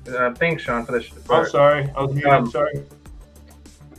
I just want to add something really quick. It was really interesting. The Uphold and Ripple thing. The Uphold, Ripple, and the Xpunk thing is really, really freaking interesting because if Uphold is going to be a liquidity provider, all this staking and getting rewards for the Xpunks and all this other stuff could technically Uphold been using our XRP that we've had on their exchange right now for liquidity. I mean, and then in return, we are this whole Xpunks things, right? So I just found that super, super interesting, and how they're offering all this crypto, 10,000 XRP, 20,000 XRP, all this stuff. But it's like liquidity providing is that's the only vibe I'm getting from this company, And then so I was reading, came across something on X. I think it was James Rule XRP asked Uphold about bringing debit cards back and all this stuff, and they responded of hang tight or something along those lines. So I believe that the debit card will come back. I believe it might be a Visa card, a MasterCard, or whatever, but I think it's going to come back. If not Coinbase, but I know Uphold for a fact will probably most likely become a new main banking service for, you know, foreign exchange and all that stuff, because they offer all their foreign exchange currencies right now on their platform. Yeah. So like, okay, so I'm not going to say and defend Uphold, right? Because they've done funky things like all the exchanges, Coinbase too. Yeah. But I've never ever, because I check my intuition at the end of the day, right? And my intuition told me a long time ago, Coinbase will be around. They'll be around. Guess what? Uphold too. But what's really weird about Uphold, and people have mentioned this, is the hot air balloon, right? The hot air balloon, their symbol, right? So, and that's in the early riddles. That's in the early riddles videos. Ripple Riddler, right? Yeah. And it makes sense, right? And I think even Mr. Poole may have even shown a bunch of freaking hot air balloons, right? So what's really wild is that picture that I have as my thumbnail, which I can pull it up right now. I'm going to pull it up real quick. I'm going to pull it up. This picture right here, let me make it to where we're not on the screen. So if you look at this picture right here, I made this with AI. And I called it Cryptopia Utopia, right? That's what I typed in. And this is what I got, guys. And guess what's in the picture? A bunch of freaking hot air balloons. Okay, I'm not quite following you. It's just a weird thing that happened. Okay. It's basically there's something to the hot air balloons, right? And I don't know why the hot air balloons showed up in that picture, but all these dots are being connected, right? All these dots are being connected right now. And okay, go ahead. I was gonna say dude, the Riddlers. So at the end of the day, the Riddlers are the same self-operating collective or whatever as 17Q, whatever you want to call it. Those posts, those drops. It's all the same. And you have one that's dealing with. Actually, they all deal with everything. They were all talking about the financial systems. They were talking about politics. They were talking about all of it. They were talking about riots. They were talking about different things, right? All of them talked about it. Q17, Mr. Poole, Bearable Guy had his things, but Mr. Poole really got into some weird stuff, right? If you think about it, they're all saying the same thing about the same thing. So this is really big, what we're going through. And this week I felt it really big time. Like when I saw that guy, that Mike Johnson guy, I was tripping, guys, because I don't, as much as possible, I don't watch the politics anymore, as much as I can avoid it, right? And when I saw that guy, I was like, who the hell is this dude?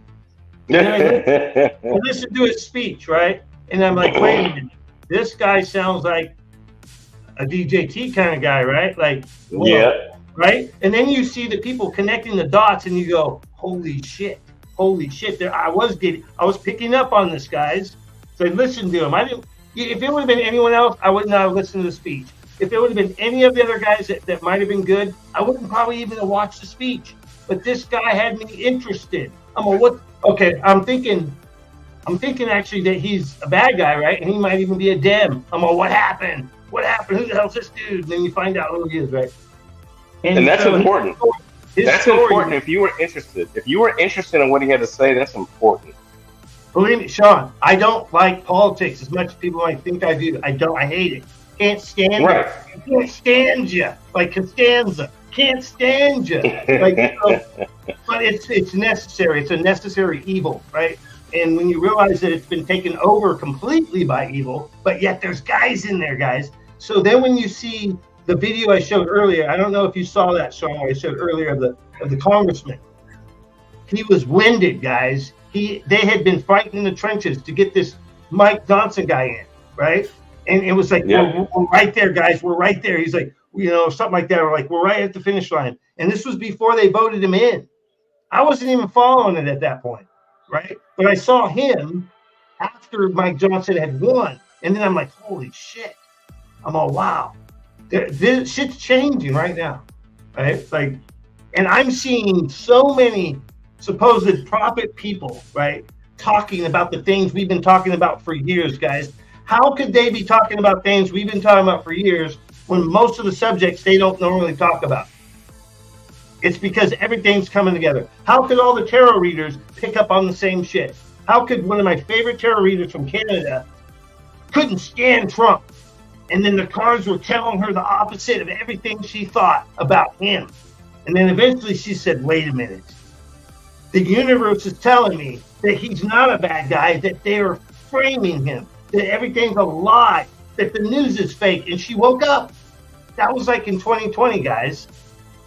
I was woke up years before that, right? So this lady that has intuition like you, there's no more deep Canadian natural roots, like LEET has the natural roots. Wayside's got the natural roots, right? Like they're part of that the land, right? We're talking heritage that goes back. It's ancient, and she doesn't see it. Why? Because she's watching CNN. Because every time you go to the damn fucking airport or you go anywhere, and CNN. And then when you realize that they had a contract to put those CNN shows on every damn TV across the country, you realize, oh, that's why everyone's so freaking brain dead, because they're being fed nothing but propaganda 24/7 a day. Guess what, guys? This kind of rolls into something else. CNN headquarters in Georgia supposedly shut down. Is that true? Wait, say that again about CNN? CNN headquarters in Georgia, supposedly the lights are off. I can't confirm that because I haven't been down there, but that CNN headquarters in Georgia is the CNN Center. That's where the Atlanta Hawks play, and the CNN Center is like kind of in the lobby if you and behind it. But they haven't used that area for TV shows very sporadically, and it's only been sporadically for like the last 5 or 6 years. They really haven't used it to do anything. That used to be where CNN was on live every day. Yeah. For years when it first opened. Yeah, you had a bad connection. But anyways, maybe I got a little ahead of myself on that one. Sorry. Jason reported on it. But so check it out. What I read recently is that the mainstream media as a whole has been infiltrated. And it's going to start to change, guys. So what's going to happen is they're all going to start telling on themselves. Okay? And this has already happened. I've already seen reporters around the world. Someone in Germany, I think they came out and said that they've been telling us lies the whole time. And there's a lot of, but it gets covered up or 3-second mind, goldfish mind. People go on to the next story, right? So, you forget about that. Oh, what, 2020? Oh, that never happened. And then on to the next story. 2020, what are you talking about? What? Democrats supposed to wear masks? No, they didn't. You know what I mean? So there's that kind of like cognitive dissident and like attention span is so bad, right, for most people. Not a memory of an elephant. But so what I'm saying is, yeah, some people have a memory of an elephant. I do to a point. What I'm saying is that I've got the yeast to go with it. I'm rambling. So does anyone else want to come up on stage? And then anyone of the other 5 or the 4 or whatever speakers want to say anything, and I'm going to hush up for a little bit. Yep. You're right, Rain. Just got to stay healthy, man. Cook your own food. Don't eat out. Yeah. 100, Ellie. You know that.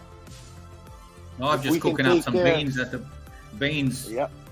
Yep. If we can take care of most of our own food and find our own resources to count on, plant the seeds, reap what you sow, do all that stuff.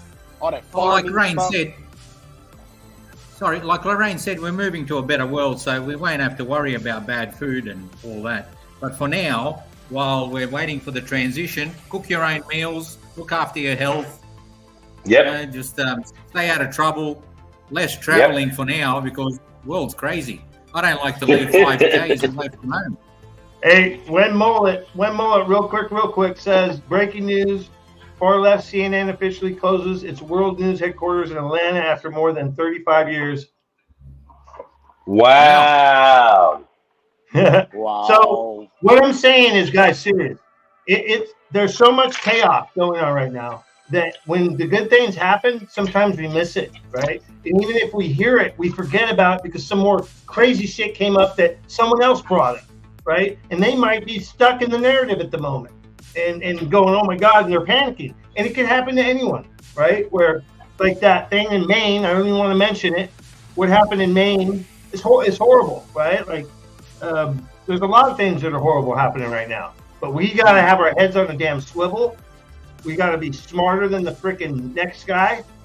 And absolutely, I'm going to tell you, if you're not praying, I hope you guys start praying somehow, some way to some God or whatever it is. Throw out good vibrations. That's all you really have to do. Manifest it, like see the future that we're trying to create, right? Rather than if you get sucked into this negative stuff, if we're focused on that 24/7, that's going to be created for us. It's a fact.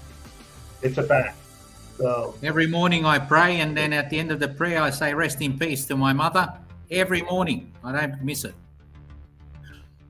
I can appreciate that. I lost both my parents, so I can appreciate that, bro. One thing I want to add is people need to understand, everyone in this chat, if you're watching this later or whatever, truly understand that the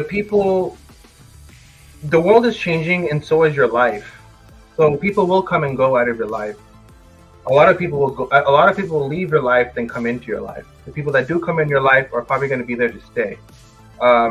Understand that this journey that we're on is going to be difficult. It's not going to be easy.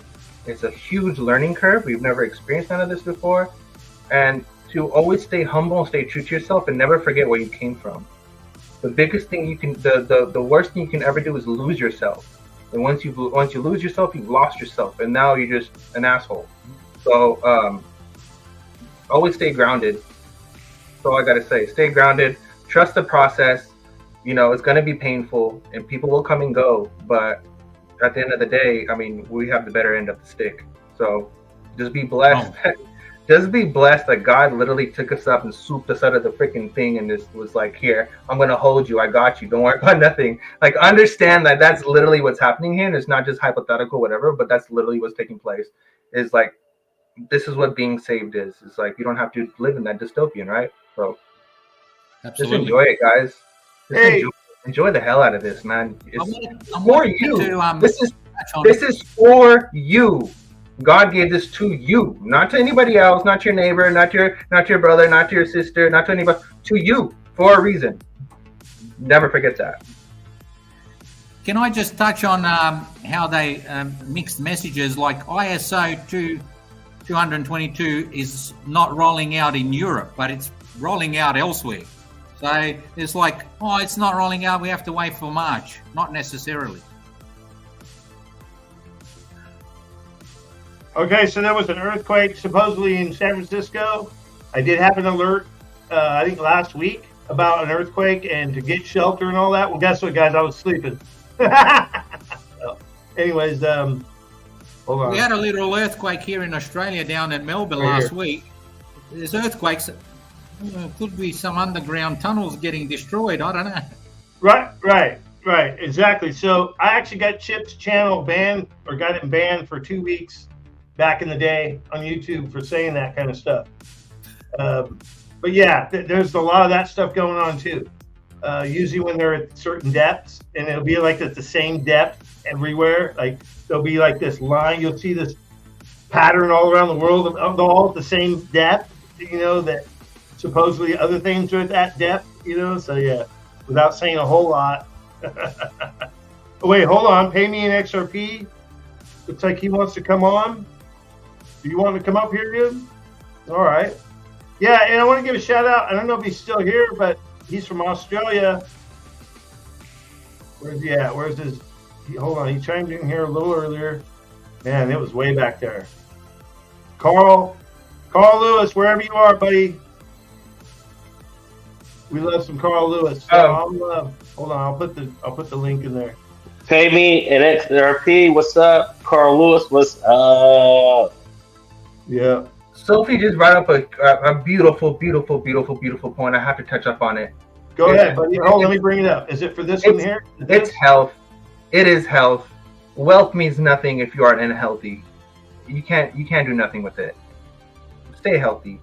Right. Like, take care of yourself. You have the means to do so now. And one important thing on that is the mind. Mm-hmm.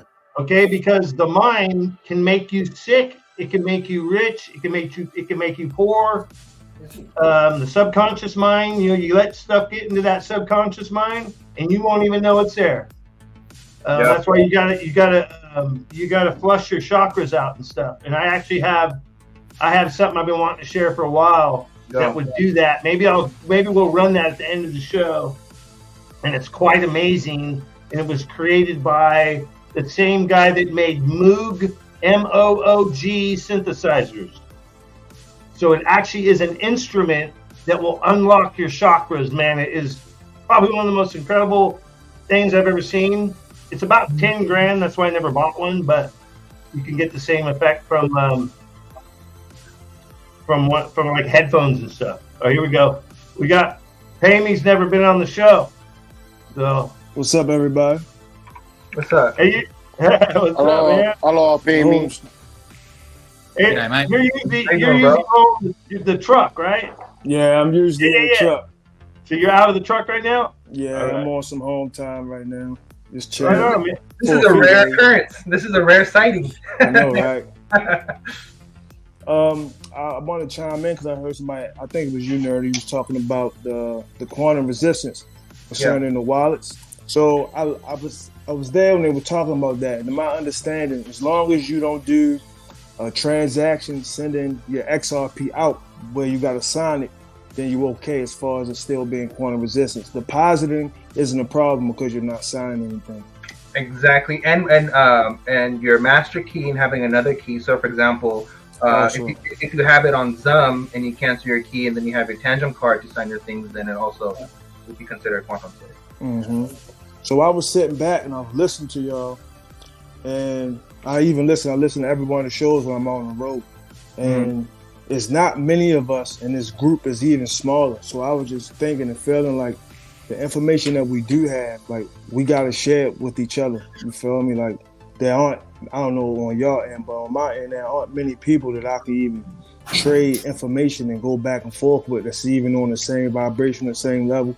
Mm-hmm. Most people just look at me like, to be honest, like, you don't know what the fuck you talking about, or why are you even telling me about it? Like I'm getting something out of it, like it's an ulterior motive. Like it's too hard to believe that I feel like I found a gem and I just want to share it with as many people as possible, because the only reason you're not involved with it is because you didn't know about it. You know what I mean? Mm-hmm. Because if you knew what I knew, like Bag said in one of the songs, if you knew what we knew, you probably sell some organs. You know what I mean?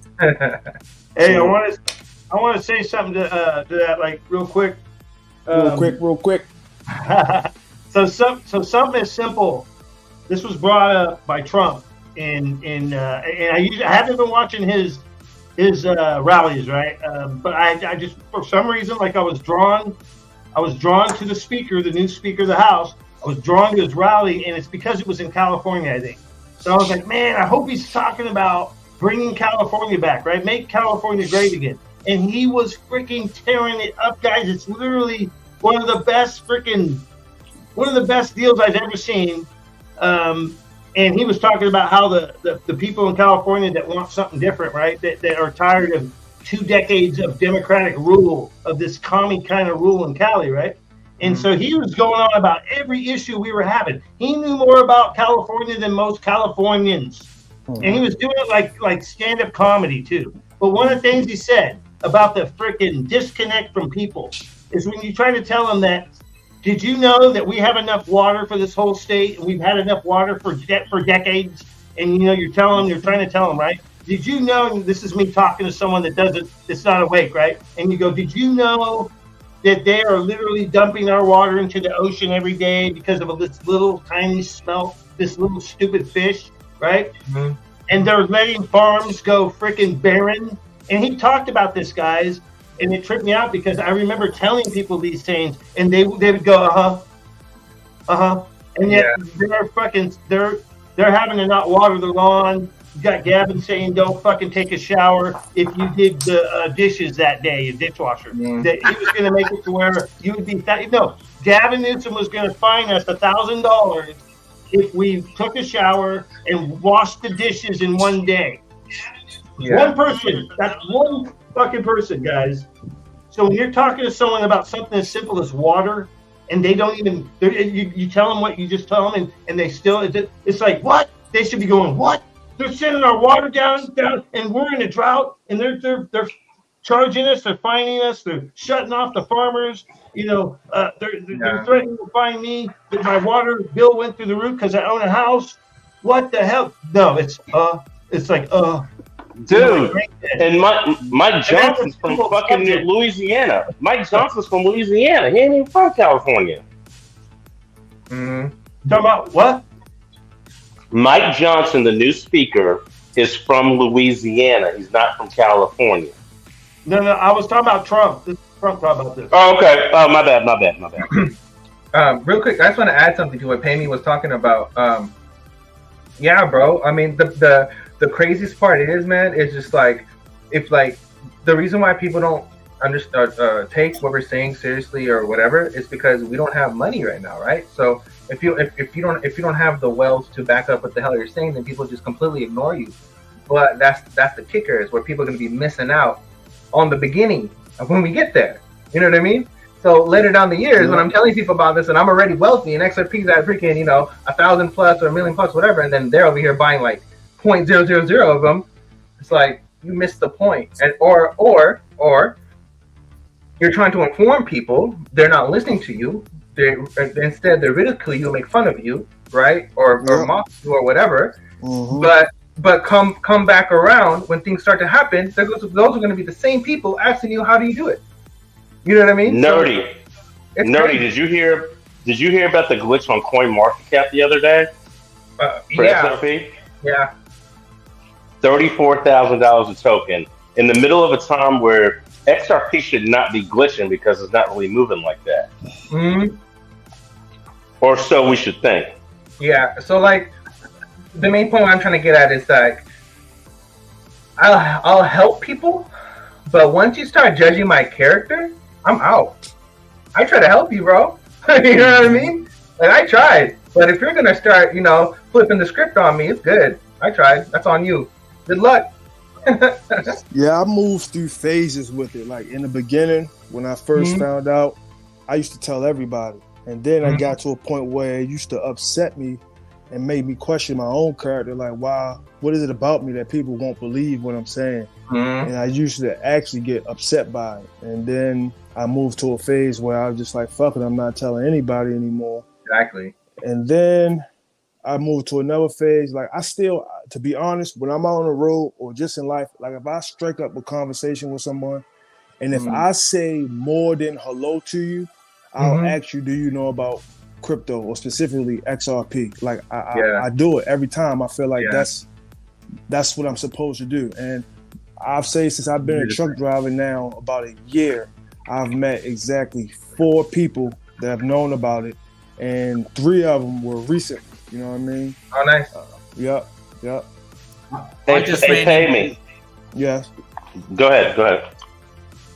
I was going to say, I ran into a guy 3 months ago. I told him about, I was just walking in the shopping centre. I saw him wearing working overalls. He says, g'day to me. So I thought, hey, this bloke said hello to me. So I stopped and said, hey, how you doing, mate? And I said, are you into crypto, this, that? No. I said, get this, get XLM, get XRP. Pulled his notebook out and read it down. And yesterday I was at the shops and I'm walking past and I just went, I know this bloke's face. And I said, g'day, brother. So I'm at the checkout and he comes up to me and he goes, how are them shares going? I said, oh, man. He's got his son into it. He's going, they're going up and down. I said, just hold on to him, man. We're going to buy a yacht each. Nice. Like Sean T, DJ Sean T, I think he got into the crypto through one of his clients or someone like that, I want to say. Yeah. Go ahead. Yeah, so I got into it because I told you I was used to do commercial detailing. That changed. And I told my wife, I can't afford to pay Comcast $450 a month for cable and internet. And so she's like, okay, I'm gonna call AT&T. They'll come out and just install internet. And I'm like, fine. And she actually agreed to pay for it. It was like $70 a month instead of $450. So the guy comes out, he installs it. So he walks to my garage and he sees my motorcycle. We talk motorcycles. So then we go to my basement and he sees my remote controlled helicopters. And this is before drones became a thing. Yeah. So we talk RC stuff like nerds. Then he makes a mention about crypto. And I mean a brief mention. I said, dude, I've been trying to, and this was in 2018. So I said, for the last 3 years, I've been trying to learn about it, but I can't find anybody to tell me anything. And at the time, I'm in my 40s, late 40s, and I'm like, and I even asked people in their late 20s and 30s about it. Nobody knew. So he sends me down the rabbit hole, says, you need to check out DAI. And that's how that happened. And me and that guy, the guy that installed my AT&T internet, are still friends to this day. We talk about once a month. Nice. Now, with that, hold on, real quick. With that said, I wanted to chime in on what Freebie said, or Payment XRP said. He said he went through phases. At first, he's like, I got to tell everybody. Then he's like, I got to tell people they're not listening. So now he's questioning himself. I went through the exact same phases, literally the exact same. And it got to the point now where I won't introduce anybody into it unless they started off first about, or like Ellie said, more than just saying hello. Yeah. I'll ask a slight question, but I won't get into it. And I won't mention anything. Yeah. And there's a couple of friends I have, like really good friends that never got in, but I've told them about it since 2018. And they don't even ask me, how's it going? It's just if I bring it up, he's like, these guys are like, and these guys are already millionaires. They're like, I hope you make a big win, but that's not something I'm going to do. And that's where they leave it. I mean, that's respectful. They're already millionaires. Yeah. No, if I say, once I strike up a conversation, I have to do it. Like, if it's more than just high and by, I'll always bring it up. Like, it's my passion for real. Oh, I want to too, real quick. I want to give a big shout out or happy early birthday to Lady E. I want to say that because I just seen her in the chat, and I want to give a big shout out to Lieutenant Maloney. So this bad boy right here, I really Maloney's a bad boy. Yeah, he is. That's awesome. I met him down in Florida. We met up early in the morning, about 5, 6 in the morning, had breakfast and sat down and had conversation. And he's a cool guy, so I just want to definitely give a shout out. That's right. You said that. No, Maloney's a good guy. Me and him talk on the phone a lot. Yeah, he's very smart too. All right, check it out. Oh yeah. Hell yeah. Maloney's a genius, man. I want some shouts to go out to XRP Carolina in the house. We got Carl Lewis is with us still. He's in Australia. He's the other Aussie holding it down. Oh, we got cockatoos or cockatiels on the ledge. That's awesome. Wild cockatoos in the stream in the chat. Shout out to Marvin Davis, Crypto OG, Devin Steve, Lower Level, Legendary. I mean, it just goes on and on and on. The list goes on and on and on. Nerdy X on the set. DJ. We got Pay Me. What's up? Wayside. Freaking LEET. Man, One love to all the crew. Ralph Cooper and Rye Guy, Sophie. I don't know if she's still here. So anyone I missed, I'm sorry, but I appreciate all of y'all coming out. This is cool. I'm excited. Hey Rain, I gotta tell you something. You made my week. Rain, I gotta tell you something. When you got people like Win Mullet and Shavo Mofo and Ralph Cooper, and there was this other guy that used to be around called Tax Line.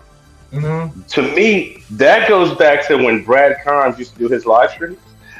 And then after Brad Carnes was done, I would be trolling through YouTube to find somebody else, and that's how I found you, Rain.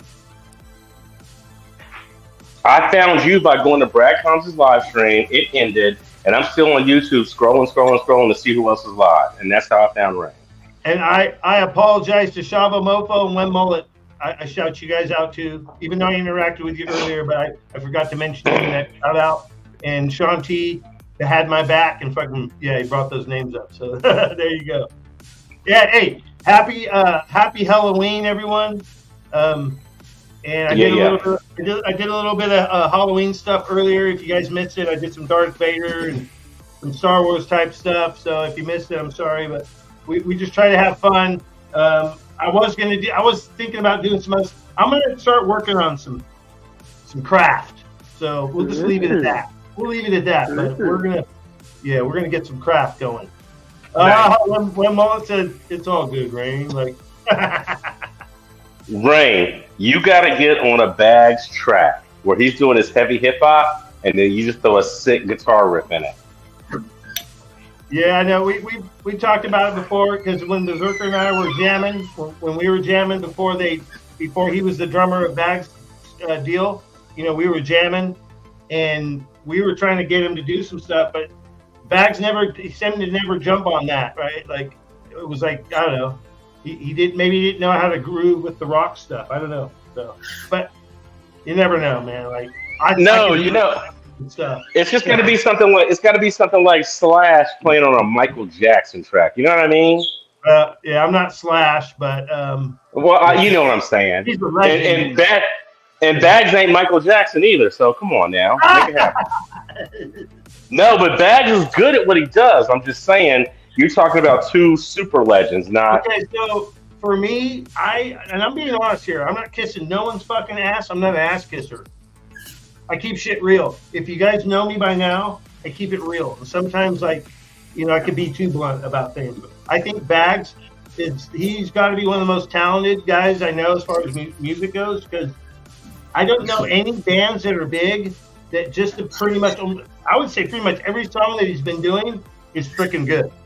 So yes, I think that to me is like that one guy, the one guy that did the one hillbilly song recently. I can't think of his name. Richmond, north of Richmond. That one, right? Yeah, Richmond, north of Richmond. Yeah. That guy, Anthony Oliver. Yeah, Oliver. There you go. He's a natural, right? So, and the other thing with Bags is that he's doing the 432 hertz, and it's almost like it puts a spell on you, but it's a good spell. Because the frequency is a godly tone. It's actually a natural, universal godly tone, right? Like I'm telling you guys, that shit matters. So a lot of the music we've been listening to is in the 440 hertz. And 440 hertz, guys, and I didn't know it for so long. I've talked about it before. It's disruptive. Yep. It's disruptive. Yep. And guess what it'll do? You'll be listening to your favorite fucking band, rocking out or bouncing or whatever the hell you do. And it's actually attacking your body. I can't make that a fact. No. You mentioned that in 2019, and I paid attention to it, and I can attest to this. So there was a time, when grunge music was out, like Nirvana and Stone Temple Pilots and Pearl Jam. I really vibed with that stuff. But then I noticed that after I listened to the music, I felt a little more depressed. And so I quit listening to it on purpose, went back to hip hop to try to get some more positive vibes. That's a true story. Well, because a lot of the '90s hip hop seemed to be a lot more high vibing, right? And then the Seattle scene. So you went from a freaking glam kind of thing to a Seattle movement, right? And it was like glitz, glam, rock, drugs, women to freaking kind of like dread, depressed. It rains all the time. There's not a lot of sun, right? They even wrote songs about that stuff. How they wanted the sunshine. No, California, right? Actually, no. I went through early '80s hip hop, okay, or mid '80s, let's call it, when I was like 15 years old. Then I started DJing by the time 1989 hit, and then the high vibe and you had the positive energy or the positive messages.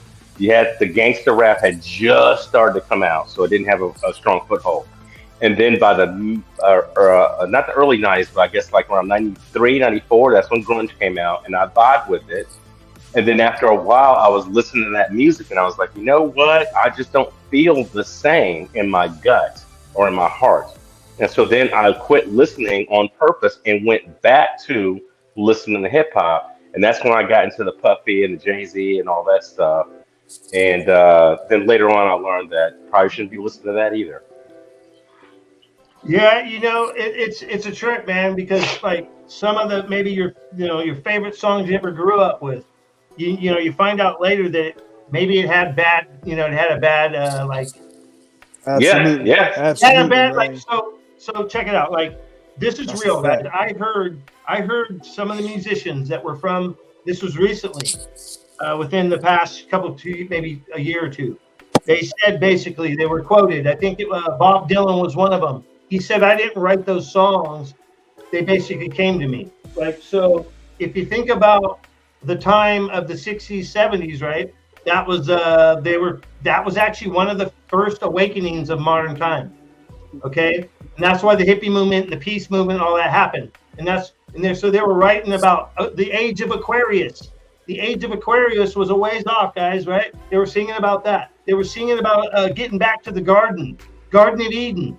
So, and if you think about the peace movement, even though it got overwhelmed with drugs and the big gov took it over kind of too. And then you had John Lennon was assassinated, right? And I think it's because of his message, right? It was a good message. So, anyways, I don't want to get too deep into that, but it's like every generation there's these things. So you could have a generation that's being downloaded and they're getting inspired and they're writing stuff, and they may not even be writing. It's just coming to them. I remember when I was doing a lot of writing, guys, it was just coming to me. I was downloading it, and I listened to some of my older music. We can even bump a beat. We're going to bump a beat real quick, too, matter of fact, that I have. And I was just flowing, guys. I was at this house that I had, which I figured out later that I think it was on Indian burial ground. No one ever lasted there. Everyone moved out of there. I ended up moving out of there. But I wrote 5 albums in this one room, and it all flowed out of me within a year or two. And it was all different genres of music. It was rap with my brother, which I wasn't really into as much. And then it was a little bit of kind of hip hop soul kind of vibe, and then I did rock stuff, right? But I had shit was like it was being downloaded to me. It was weird. It's weird. It's hard to explain, guys. Like I would literally hit record, I would get on the mic, and I would just start writing music or lyrics. It would just flow out of me, and it was bizarre. I'll play a song right now. Hold up. Let me see. I'm gonna think of a song. I don't even know what song I should even play. Like True Love. This one literally came out of nowhere. I ain't even kidding. Check this out. Check this shit out, dude. Like, this is crazy. Don't even ask me where it came from. Oh, girl. I'm a rocker. Like, got my heart. You got my very soul. Girl, all I wanna do is be you all night long. First time I saw you, bro, I knew it was love. They say love at first sight isn't true. Bro, you know what's remind me of? They're all wrong. It was true love. They just haven't made Some loose true love ain't. What cure me of all my pains.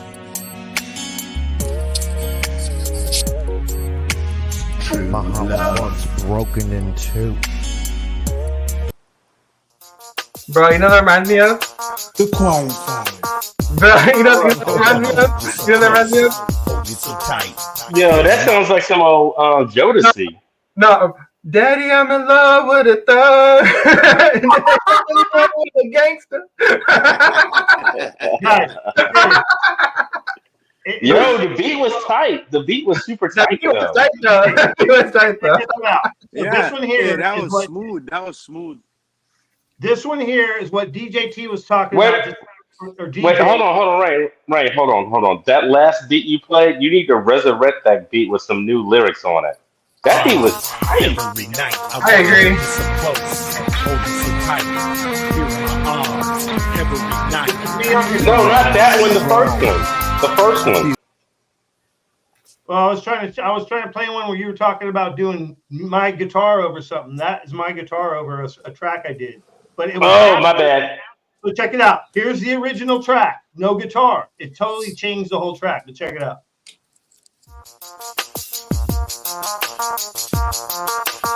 Hold it so close. I wanna hold you so close, hold you so tight, here in my arms. Every night I wanna hold you so close, hold you so tight, here in my arms. Every night, coming on strong. I feel you move, I feel you breathe. You're making me hot, you're making me wet. But you haven't even touched me yet. I'm starting to sweat. That you can bet. My heart's beating fast. But how long can this last? This lustful feeling will pass. But I'm wrong. I need you more and more. I need you fast. Please take me into your pleasure at last. I wanna hold you so close, hold you so tight, here in my arms, every night.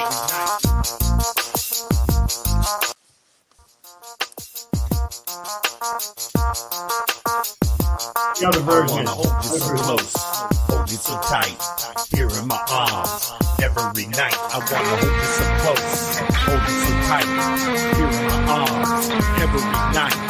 Coming on strong. I feel you move, I feel you breathe. You're making me hot, you're making me wet. But you haven't even touched me yet. I'm starting to sweat. That you can bet. My heart's beating fast. But how long can this last? This lustful feeling will pass. But I'm wrong. I need you more and more. I need you fast. Please take me into your pleasure at last. I wanna hold you so close, hold you so tight, here in my arms, every night.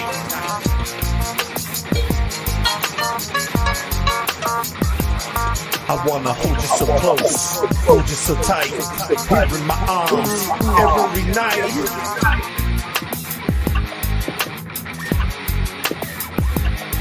When I saw you, I thought feelings would pass. But I need you more and more. This Bro, What was that? interesting track. Can you hear? Am I echoing? No, That's you're my good. fault. That's my fault. That's my fault. No, That's my am I fault. That's my echoing? fault. Go ahead. Go ahead. No, what I was gonna say is, if you take the lyrics off that track, when I hear the music, guess what I think of, and you'll trip out. What? I think of the scene in Miami Vice, the TV show, with the black Ferrari and the cameras are hanging off the car, and okay, you know where I'm going. And the Phil Collins song "In the Heat of the Night" is playing, but I just substituted the Phil Collins song for that track. That's what I felt in that moment. I can feel you calling tonight. Yeah, there's an echo. There's an echo. Echo on Okay, DJ. yeah, hold on. DJ Jazzy Jack. Yeah. Mic check, mic check. Are we echoing? Hello. You're good. Can you hear me? Nope. Yep. We're good.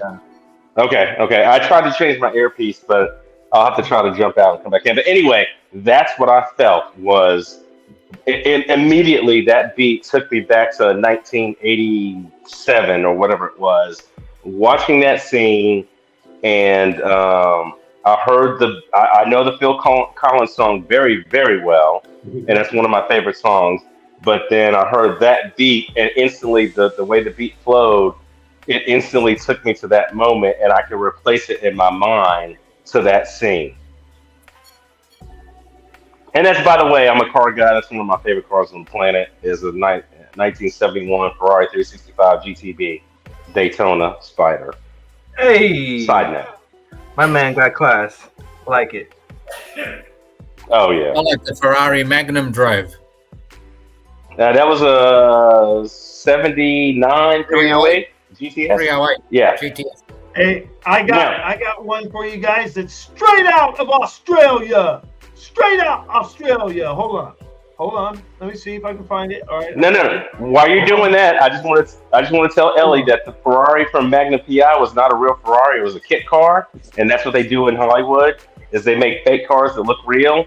and it was based on a Volkswagen. So when Magnum PI, because I think he's like 6'2", when he was sitting in the car, his head was over the top of the car.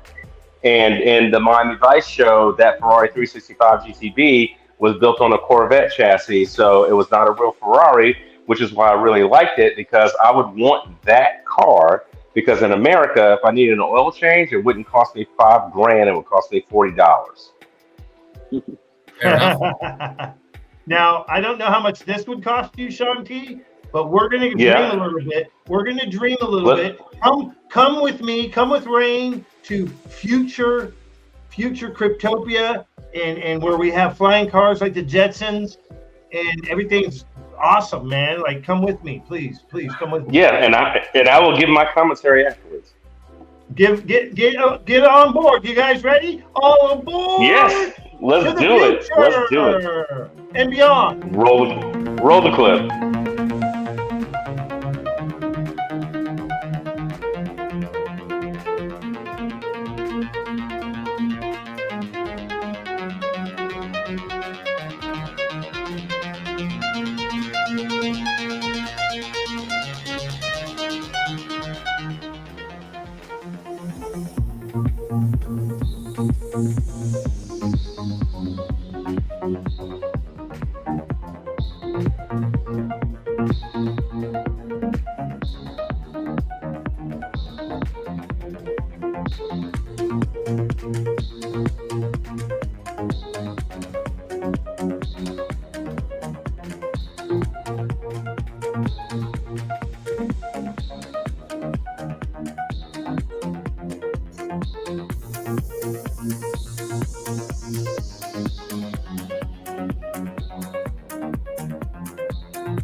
Okay. If you want analysis, let me know.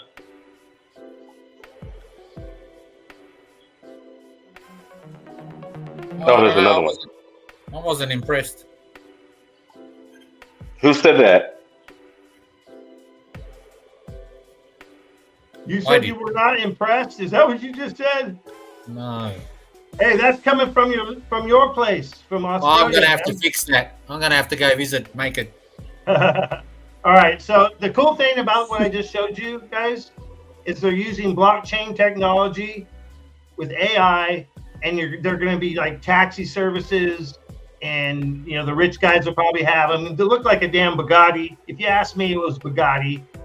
But yeah, think about it. So you're going to be able to pay. You're going to be able to pay with XLM probably in the future, XRP. You'll probably be able to pay with anything through the Hyperledger or whatever that's out there. There's so many things. But anyways, it's a blockchain system, and they can fly around as autonomous vehicles, flying you wherever you want to fucking go, guys. And America bought like almost $300 million worth of those.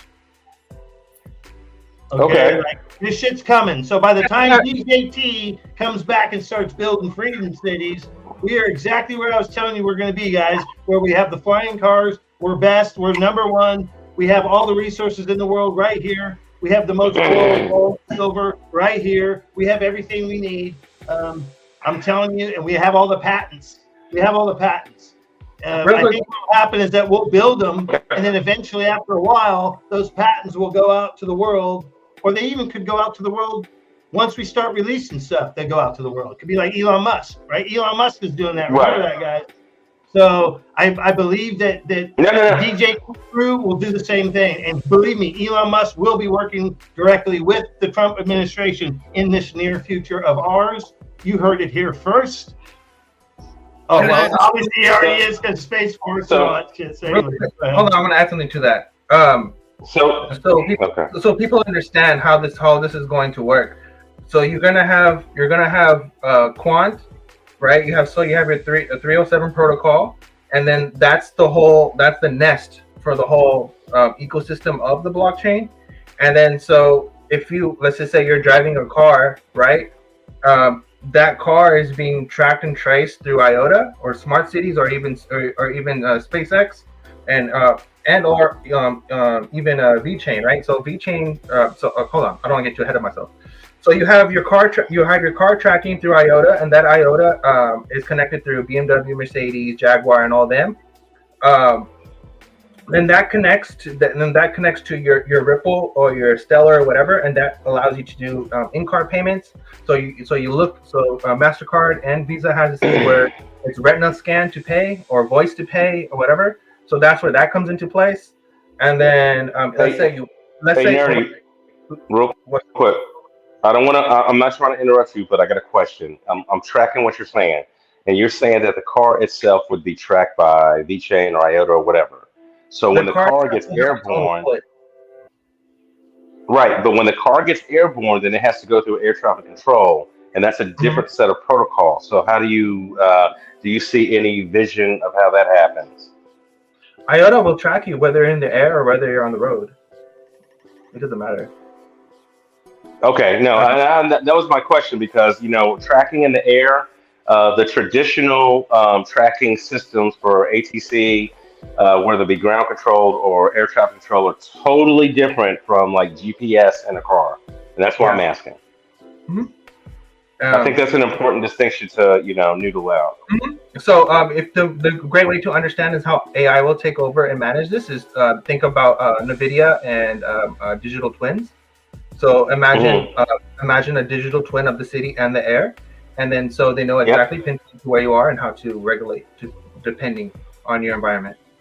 And just to chime in is like, okay, so when the airplane takes off, okay, on runway 27, right or left, whatever, there's invisible highways in the air, especially for commercial air travel. So if you're flying from Atlanta to Houston or Atlanta to New York, they fly in a certain direction on a certain trail, if you will, at a certain altitude, and they follow that highway, if you will, and then fall in line for landing at final approach for whatever airport. So the only reason why I bring that up is because I have a little bit of limited understanding of that, and how blockchain would intersect with that would be a major thing. And to segue between air travel versus terrestrial travel in the car on land, that would be huge. It is huge. And it's happening. Yeah, it's happening, and all this is being done with SpaceX and Starlink and all that other stuff. How much do you want to finish? Real quick. Do you think, Nerdy, with the picture you have behind you, do you think, because you just said SpaceX, do you think that rocket ship right there is Elon Musk? And because he's a big part of all this, right? Like, who knows, dude? Like, these guys know what's up, right? Like this picture behind you, this what people call a joke, and it's all sham. No, man, this is real. The freaking Bearable guys stuff. Yeah, I'm a believer. Go ahead, Nerdy. I'm sorry. I hope I didn't make you lose your train of thought. Okay, so basically you have your IOTAs, and that connects to your blockchains, your IOTAs connects to your payment rails, which would be your Visa, MasterCard, your whatever your provider, whatever, and then that goes through your Ripple or your Stellars or your Algos or whatever, and that connects to your car, whatever. Now, what they want to do is that they want to make it able so that you can order stuff. So, for example, you're in your car and you just ordered something from Taco Bell or McDonald's. That order and that track and trace will be done through VeChain. So VeChain will be able to track your order. Will be able to give you live updates. It's being packed. It's being shipped. It's being whatever, and that'll be sent out via drone or whatever, and then they'll come to you. So wait, Nerdy, you have thoughts or clues or proof that VeChain is going to go from tracking and tracing HLVM, Hennessy, Louis Vuitton Group, whatever, to tracking McDonald's orders locally? Yeah, so that's huge. Yeah, so all your logistics. So what VeChain's main thing is, they want to make sure that the customer, the manufacturer, are sending. They're both. They know when it's being packaged and sent, but also that the customer and the company know that the customer has an authentic product. And then so when you have authentic products like that, you can make limited editions and stuff, and then you can, it becomes more. So it's not you can have it becomes like a collection type of deal. So yeah, if what you're saying is true, that makes VeChain more undervalued than XRP. VeChain is huge. People underestimate VeChain. No, no, I got a bunch of VeChain. I'm good, but I'm just saying. Don't mess around with VeChain. VeChain is fast. No. Go ahead. So a lot of these infrastructures, for example, you have IEEE 1547, which is basically your smart cities and stuff, and that goes along with IOTA and all this stuff. So you'll have your districts. So you'll have your smart districts. You'll be within your district, and that's where carbon credit trading comes into play. They have in UK and stuff. They have no car zones or low emission zones, whatever they want to call it. But that's basically the idea behind it all. Now, how it comes into the wealth and the poor, which will be the poor will have an allowance of monthly carbon credits or whatever. And if they wanted to make money, they can sell it to someone wealthy who's traveling abroad or doing whatever. And that's how these people make money. So, but you have to understand is when you sell your carbon credits, you don't have, you can't have your lights on for too long, or you can't use appliance for too long or whatever. So you're sacrificing for money, so it's kind of like a give and take type of deal. But yeah, all this connects to your electric car and stuff, and how so your electric car, your car would know, your car and the charger would talk to each other.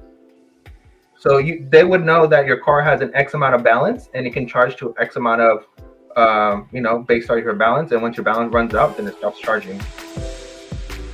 I ain't feeling that. Whoa. Whoa. Oh shit. Yeah, so. Oh shit. Come on now. Come on, get it, nerdy. Get it, Amy. Shout out to the chat. Come on now. Come on. Hey, Ray. Where's the front row at? Where's the front row at?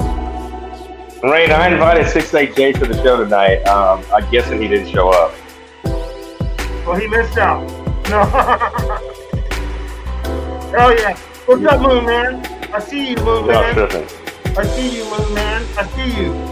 Woo! Y'all tripping. What's the moon and like? Baby got a hat on too. What's the moon like? The moon's badass. The good guys got it now. The good guys got the moon. Dude, all I got's a regular Adidas hat. There you go. Hey, flatten that bill. Flatten it.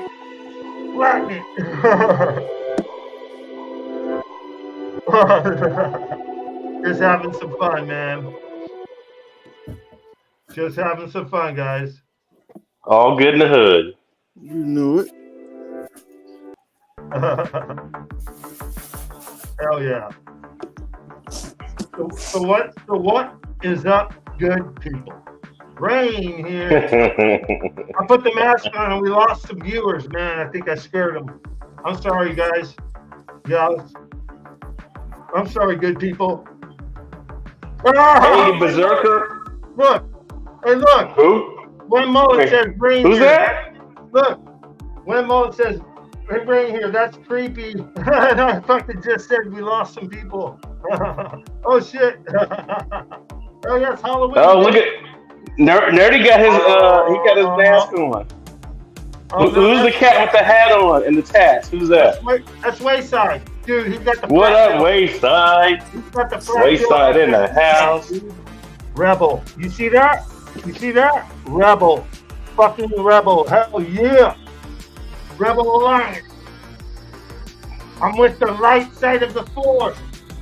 I'm with Obi-Wan Kenobi and Yoda. Yes. And Luke. Yeah. Hell yeah, what's up? Woo! Wayside, what's Go, up? Go Tampa Bay, baby. So I was creeping people out in the chat, man. I'm sorry for creeping you guys. Hey, Nerdy's prepared for the apocalypse with that mask, with that smoke / whatever. Oh crap! I don't even know what you call it no more. I'm thinking Walking Dead when I see Nerdy with that mask on. I think that's Ellie. That's Ellie. Oh, that was Ellie? Yeah, put it on, L-E-T. Oh yeah, that was Ellie. Ellie, my bad. Ellie's ready for The Walking Dead. My man. That's my guy right there. You know what? It's funny. I think a Counter-Strike 2, the counter-terrorist group, the fucking, I think they're SAS, they're England. Yeah. The special service. Yeah. On that game, they all, unless you get like your own skin, because you can buy skins or whatever. But you start out with the regular character, he has a mask on like that from the counter-terrorist guys or whatever. Yeah, you know, I used to watch Bear Grylls back in the day, and he was SAS. SAS? Oh yeah. Yep. Yeah, SAS is one of the fucking badasses, man. Dude, they were badasses. Look, between the Navy SEALs, SAS, and the Mossad, those are the three top of the top. I guess Ralph. Hey, shout out to Ralph Cooper. I guess you're going to sleep, man. Good night, man. He says he's got to go to sleep. Yeah, we've been rocking for a little bit. So later, Ralph, protector of the women and the children in the woods, as Berserker would say. Oh, so Nerdy said he had to go eat dinner, I guess. So did he drop out? Okay. You lost Nerdy? Yeah, Nerdy's out. All right, man. So yeah, maybe. And he's in Cali, so that's like what, 8 o'clock, 8:30. Yeah, he never ate. So yeah, you gotta give him some love for that, for friggin' coming and being down with us on an empty stomach and shit, you know. Yeah, and Rain, this will probably be the last time I'll be able to chill with you, like on my own, like as loud as I want to be, until my situation comes to a resolution. So I'm enjoying this night. You talking about like being able to talk loud? Is that what you said? Say it again. You talking about being able to talk loud? No, being able to talk freely because of my situation at my house. Oh, right. Yeah, I don't talk about none of this stuff, when people are around. But anyway, I'm enjoying tonight. You have no idea. That's why I was on Twitter earlier this week saying I am so down for Friday night. Oh, you were? You talking about? Hell yeah! You talking about in the chat, right? No, not in the text chat. In the on the Blue Crew chat in Twitter. Oh, right. I was like, I am ready, and I've been saying this since boardroom last Tuesday. Friday nights with Rain on a Saturday afternoon. Hell yeah! I know, because dude, you're already in the future and shit. That's what's crazy. You and freaking Carl Lewis, he's still in here too. Carl Lewis talking about V-Chain. Look at that. Carl Lewis talking about V-Chain, man. V-Chain is going to be huge, right? Like Carl Lewis. Hey, that's one of your brothers right there, L-E-T. That's one of your brothers. He's a cool dude.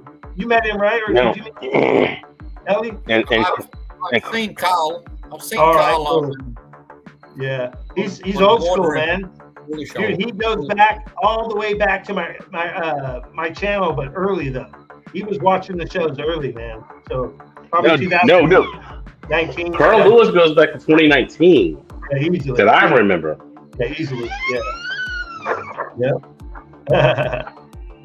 So you guys had fun tonight. I try to be loose and try to keep it lively and have some fun and try not to forget about Halloween and have fun with that and shit rather than not so much focusing on the gloom and doom, man. I mean, we can do it, man. It's pretty cool. We can still talk about hard stuff, but nah, I enjoy it. We're deeper. So this is the thing. We're deeper. So we could go so deep on stuff that most people, they ain't got shit.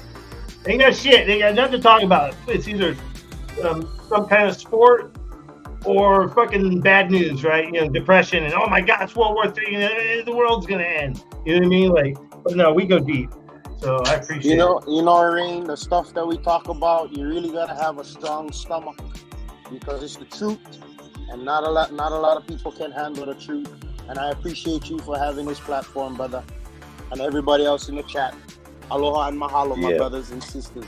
Hey, thank you for sharing your nice flat bills too. Thank you for your good words and the nice flat bill hats. Automatically. I can't say most of the stuff I want to say.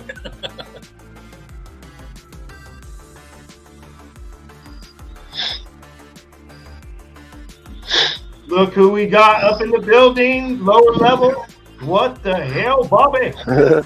Hey, what's up, fellas? What's up, fellas? What's up, fellas? Yeah, you Hey, never been I out just there. wanted to stop in and say what's up, fellas. I saw y'all on. My phone's about to crap out and my batteries are about to die, so I just wanted to stop in, show some love. Lower, what's up, my brother? This is Sean. Yes, sir. What's going on? Just hanging out, man. Just hanging out. Trying to make it the next 5 seconds until my batteries die. Yeah, man. Stay safe, brother. Stay safe. It was good talking to you on the phone the other night. Yes, sir. You too. You too. I just wanted to holler at y'all. Thank you for coming All right, on. fellas.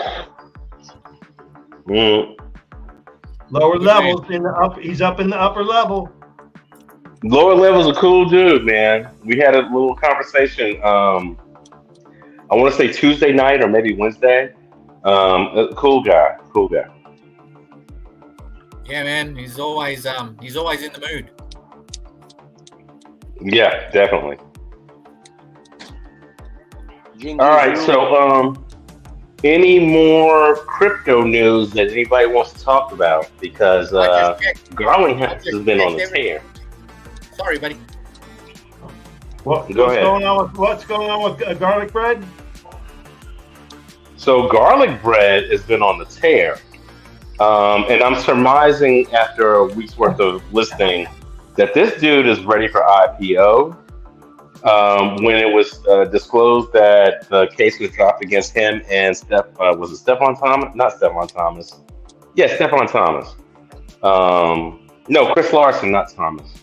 When it was disclosed that case was dismissed, then they were like, oh, the SEC, now they can appeal earlier, blah, blah, blah. But Garlinghouse is like, dude, this shit is over. And the next step is IPO. So in the next few months, they're going to file their S1 after the settlement is reached about how much Ripple has to pay. And I believe that Ripple's going to say, hey, you want us to pay $770 million, but we have reason to believe that it should only be about half that. We're willing to pay half that.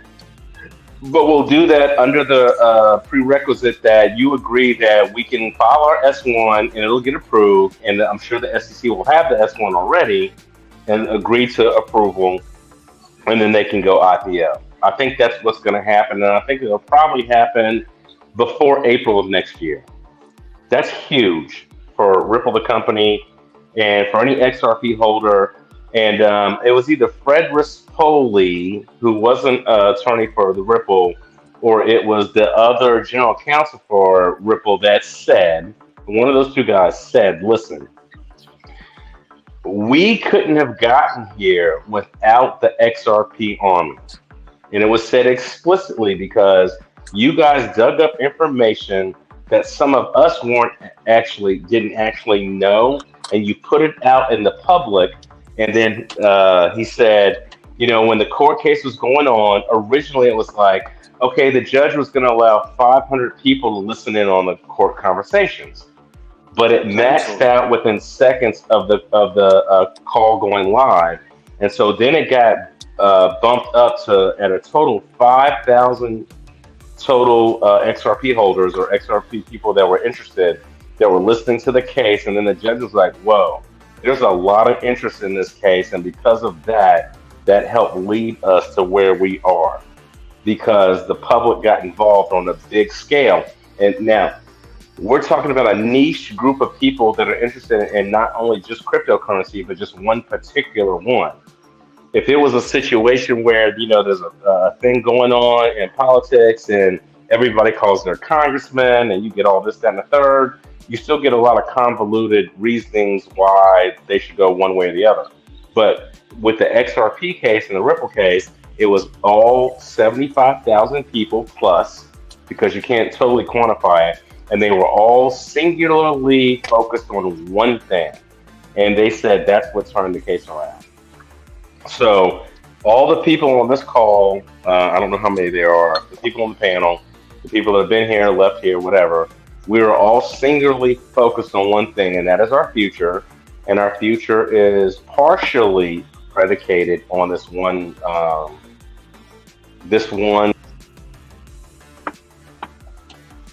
So it made a big deal. So that was my crypto news, and my battery and my earpiece is about to die. So, Rain, can you throw the StreamYard back in the chat? I'm going to drop down, reset, and come back up.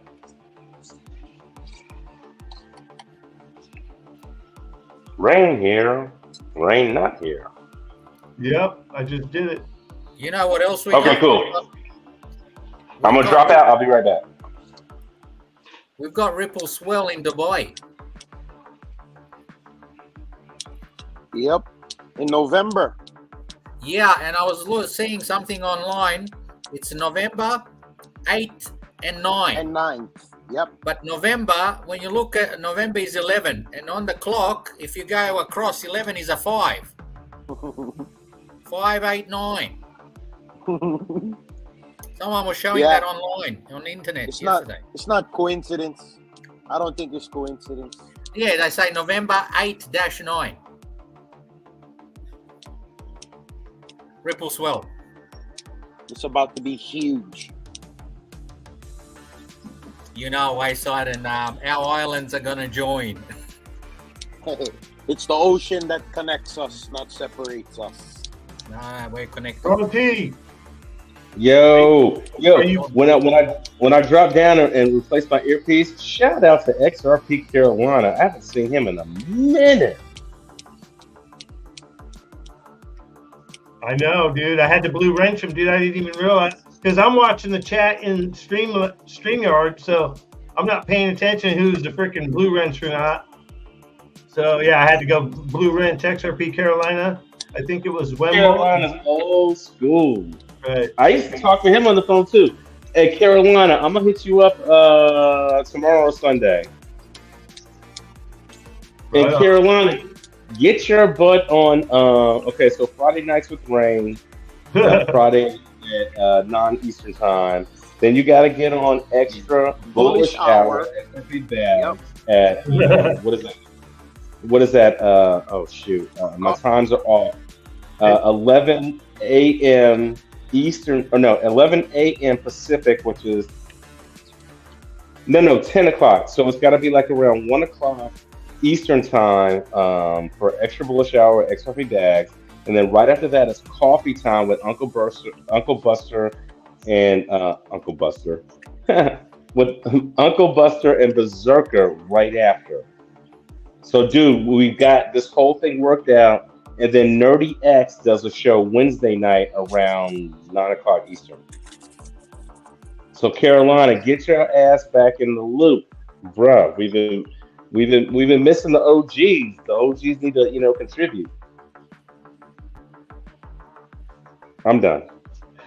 No, we got the market's going sideways. Oh, hold on. Hey, Carolina said, "Cool, Sean T." Nice. So yeah, he's responded. That's okay. awesome. So Ray, what you got next that you want to present? I have a lot of stuff. I guess I don't know. I have to look for it. So let me hold on. I wanted to. Whatever fit. Whatever makes your fancy. Whatever is perfect. Hold on. Let me see what I got. So I showed the minister. And he's talking about all the stuff that we're seeing. So it's basically a confirmation. So I have something that actually is perfect for freaking Halloween, dude. I'm going to bring it in. It's on. Thank you, Sean. I appreciate you helping out, because I always said from the beginning, it's like, I need help. I'm not freaking dude, I look back at some of the stuff I was doing. I'm like, man, I was way more on my shit back then, so I got a long ways to go, everybody, but we're trying to have fun, and we're trying to like relive the past without living in it too long. Be a little bit in the future, but be in this present and enjoying the time right now. So this is something pretty wild. This has to do with Tesla, what we're about to go into here. As a matter of fact, since we're going into this zone, we're going to have to do something real quick. And first, I'm going to have to do this, turn the music off, and then we're going to real quick. This is we're going into the zone, guys.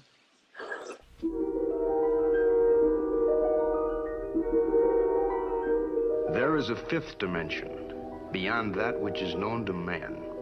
It is a dimension as vast as space and as timeless as infinity. It is the middle ground between light and shadow, between science and superstition, and it lies between the pit of man's fears and the summit of his knowledge. This is the dimension of imagination. It is an area which we call the Twilight Zone.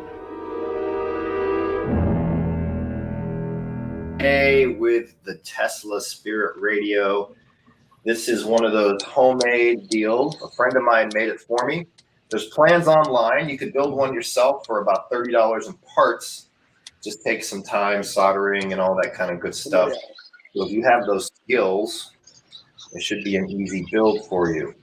The Tesla Spirit Radio is said to be the radio that freaked out Tesla himself. As he was experimenting with it, he would pick up voices that he couldn't explain. Now, I tested this last night when my friend brought it over and realized that we had a lot of noise coming out of it, distortion and interference. And I realized that the TV was on in my bedroom across the house. And when that TV turned off, the interference went away. So basically, I have no TVs on in the house right now. So it's quiet and it's running smoothly like it should. This guy, as you can see, it looks pretty cool. You have the coiled antennas.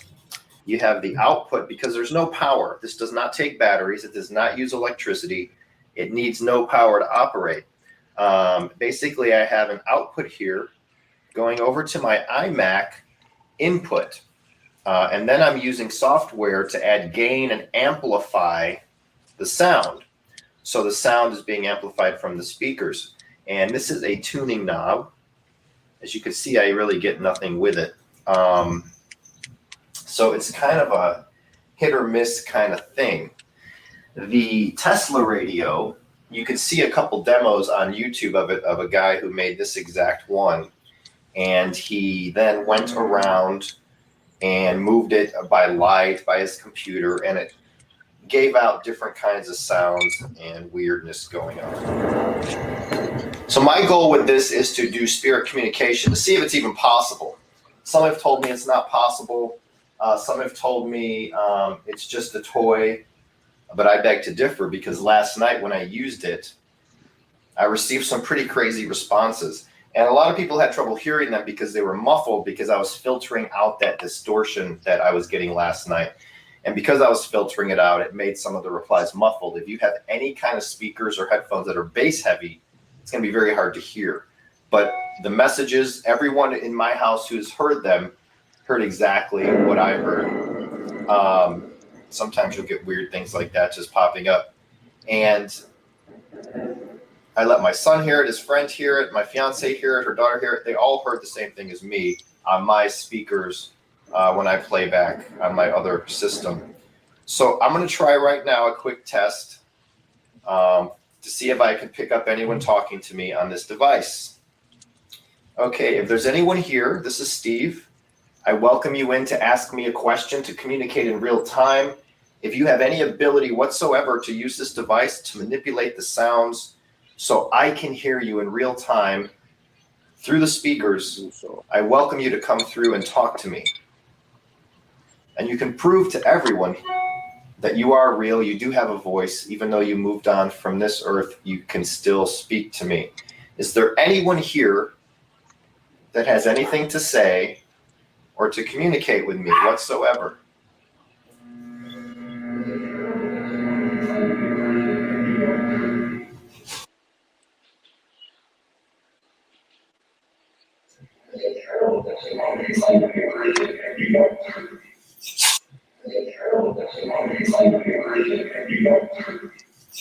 I heard something, and now my dog's in the other room deciding to fight with my cat.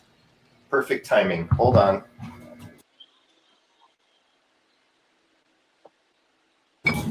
Okay, I had to fix the dog situation. Now I heard a voice come through. I'm going to mess with this little knob and see if anything can come through. For the life of me, I cannot get any radio or anything to come through using this method.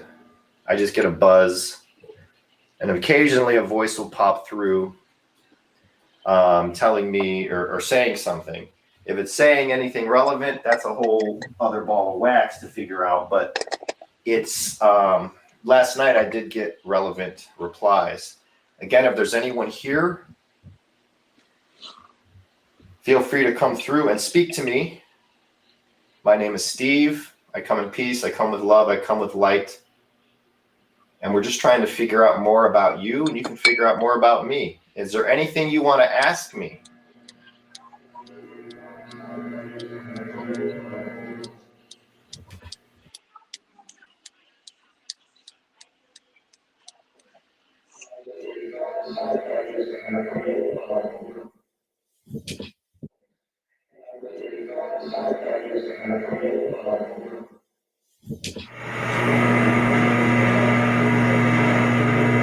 Who was that? I just heard you. I just heard somebody. I heard a buzz and then a voice come through.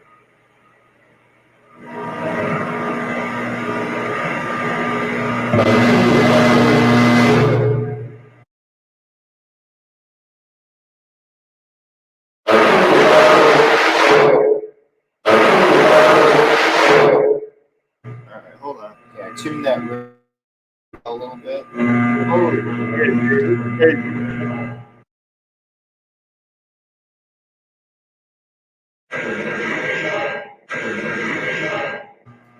I'm hearing you.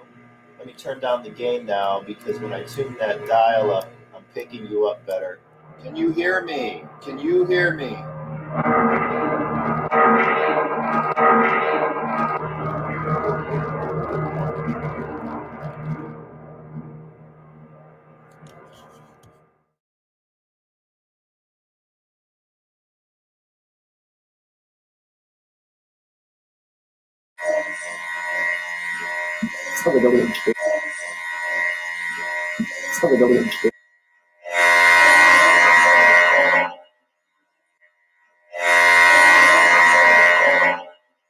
When I touch this, say your name or my name or anything.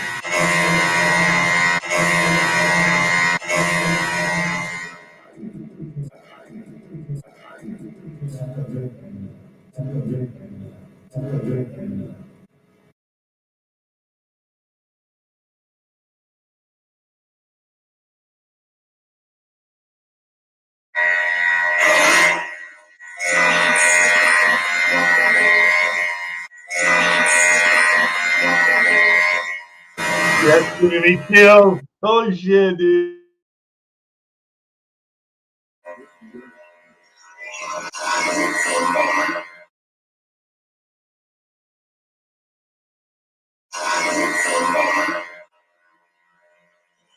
Can you see me?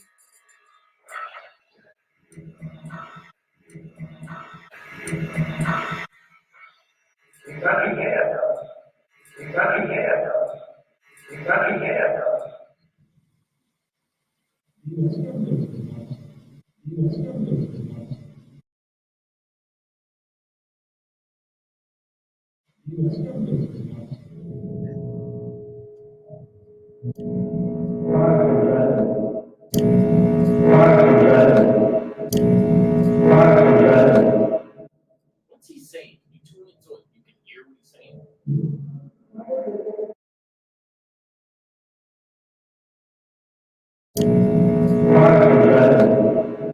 What's he saying? Can you tune it so you can hear what he's saying?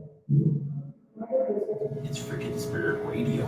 It's a ghost radio from the other side. Okay, I'm going to turn this off.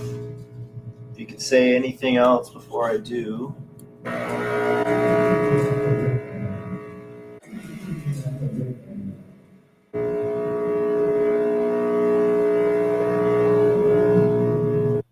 So there you go. That is the Tesla Spirit Radio.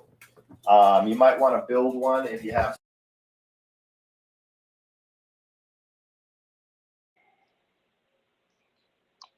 Okay. Weird. Happy Halloween, everybody! No shit. Now, I got to say something interesting.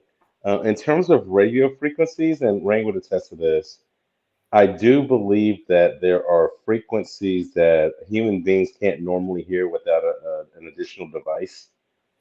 But some of that noise that you heard and it was translated to the words on the screen, I'm not 100% convinced. And then there was some that I was like, oh, wow, I did hear that. So I'm like, I'm on the fence, bro. I'm on the fence. Well, supposedly Tesla had a giant one, guys. So you could No, only no, no. imagine what that was bringing into the room.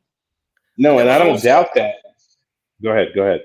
there was also a dog and a cat fighting, so dogs would have picked up something, wouldn't it? I would think so because it would be such I would now if it was at a higher frequency than what humans are used to, then the dogs and the cats would have picked up on it. But he didn't say what frequency it was at. If it was at a much lower frequency, then the dogs would have picked up on it. And so that's where my question is.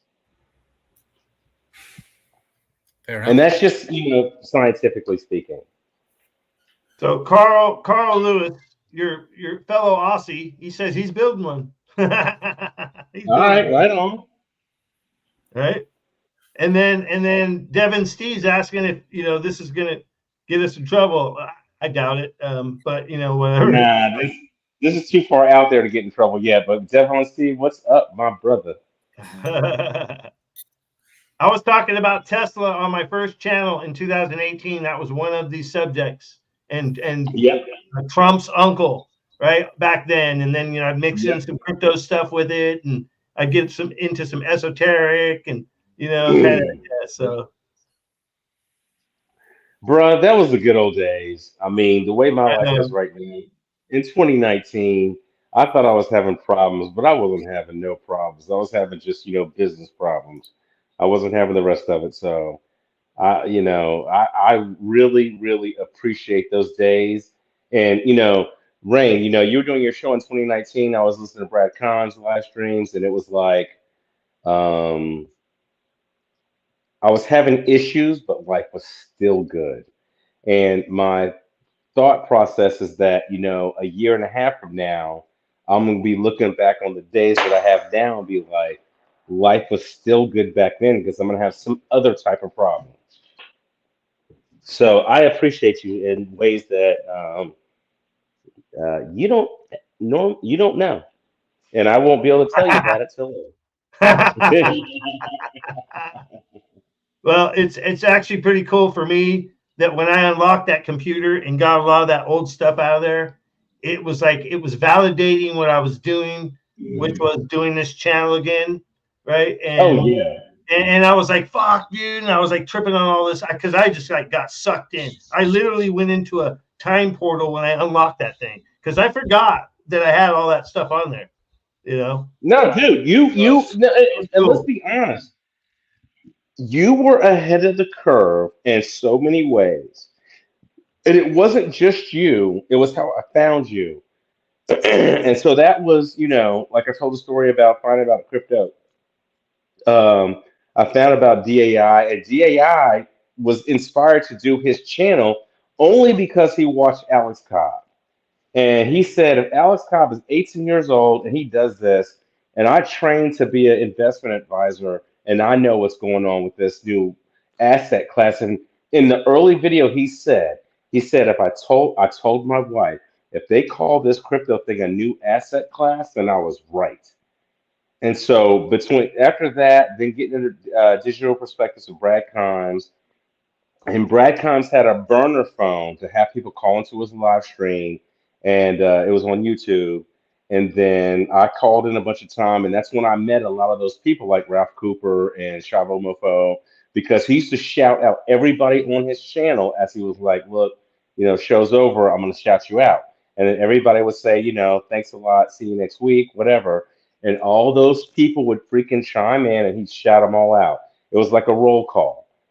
Sophie, Island Ghost wasn't around back in the day, but Connie 1022, like the Ruger rifle 1022, and then all these other people from across the country, and then Carl Lewis was there back then in 2018. Ellie wasn't there, I don't, as far as I remember, and so I went through that whole process, right?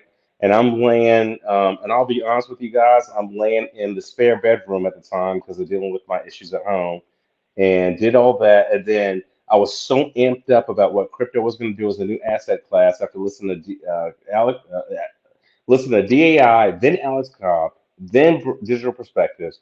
Then I'm like, it's Friday night. Who else is talking about this? And I found Rain. And so Rain was like, Rain. Okay, so Digital Perspectives, Brad Cons, he's a drummer, right? But Rain is, I assume you know how to play drums, but I know you know the guitar really well. And you've done singing, you've laid tracks down, you've done lyrics, you've done all these things. And me as a former DJ, I gravitated to that when we're talking crypto. And then some of the esoteric stuff I was totally spot on with. Some of it I didn't know about. Some of it I was like, okay, that's too far out there, but fuck it, I'm listening. And that would round my night off and, kind of bring me into the weekend of having a broader knowledge of what this world really is. And so that was a big deal to me in, 2019, 2020, right before COVID hit. So I appreciate it. And because of that, there's a camaraderie with some of these YouTube influencers, and it's not the influencer, it's the people in the chat that have a camaraderie that makes the XRP army. And I think between, if we go back to 2018, it's DAI and Brad Cons. If you go back to 2017, it's Alex Cobb. If you go to 2019, it's Rain. And then you have the altcoin dailies that are Bitcoin maximalists. But me watching altcoin daily was like, you know what? I'm not going to be a maximalist. I'm going to pay attention to what the utility is. And that's what the XRP army brought to the table. And everybody was aligned for the utility. And so then it's like, and then you have the Kevin Cages and you have who's the other guy from Texas? I'll remember his name in a minute. You got all these other people that are doing all these things. We're circled around utility. We're like a beehive, protecting the queen of utility. And Ripple keeps doing their thing because, like Naveen Gupta said, he's like, we're either here to put a dent in the universe or go away. Nobody says that in any business. Nobody says that nobody says we're going to get 2% market share or 10% market share. They want all of it. Hey. And they said, go ahead. I'm sorry. Carl Lewis says, "Here, here, Sean." I got it up on the screen. I don't know if you can see it. It says, "Here, here, Sean." Right on, Carl. No, and Carl used to call in, and he's driving his truck somewhere. It sounds like he's in the outback on a dirt road in a minivan, doing his work or wherever he is. But Carl Lewis has been there for fucking forever. I would have been there earlier too, 1920, but I had a different fight on my hands, so I was distracted there. No, and Ellie, I'd have been there in 2015, but I had a major distraction in my face. Major. So I feel you. Yeah, that's when I took a break. I took a break in 15, like mid 15, and then 16. Yeah. And I was away from it because I was mining crypto. I wasn't doing any buying it, before that. I was mining it. Yeah. Dude, I wish I would have known about it back then. And I remember asking people in 2015, nobody could tell me nothing. And at that time, like I'll tell you this, in 2018, when that AT&T guy came over and explained everything to me, within 60 days, I sold my motorcycle and put all that money into crypto. If but I had the motorcycle since 2013. If I had gotten the Intel in 2015, I would have sold it and I would have had twice the crypto. The only problem would have been is how do you custody your stuff? So I think God had a special plan for me and I'm cool with it. Yeah, I take a lot of what's been happening. They're lessons, and we've been learning from them. And one of the lessons I got from, like, say, when we got smacked, we got the smackdown from Gary. That was a lesson of being greedy, and being such a hodler that you never take any profit, right? And you never realize it. You're not realizing because you're getting sucked into NFTs and you're on this high, right? Because you were held down in 2020, whatever, and a little bit of 2021, right? Yeah. So I learned a lot of lessons from all that. 2020, obviously, but just lessons about, that people should lick their ice cream, right? Like, because you hear so many stories about, yeah, I held and I held and I held and I held, and you know what I mean? Like, I don't know, it's a trip. I'm becoming more.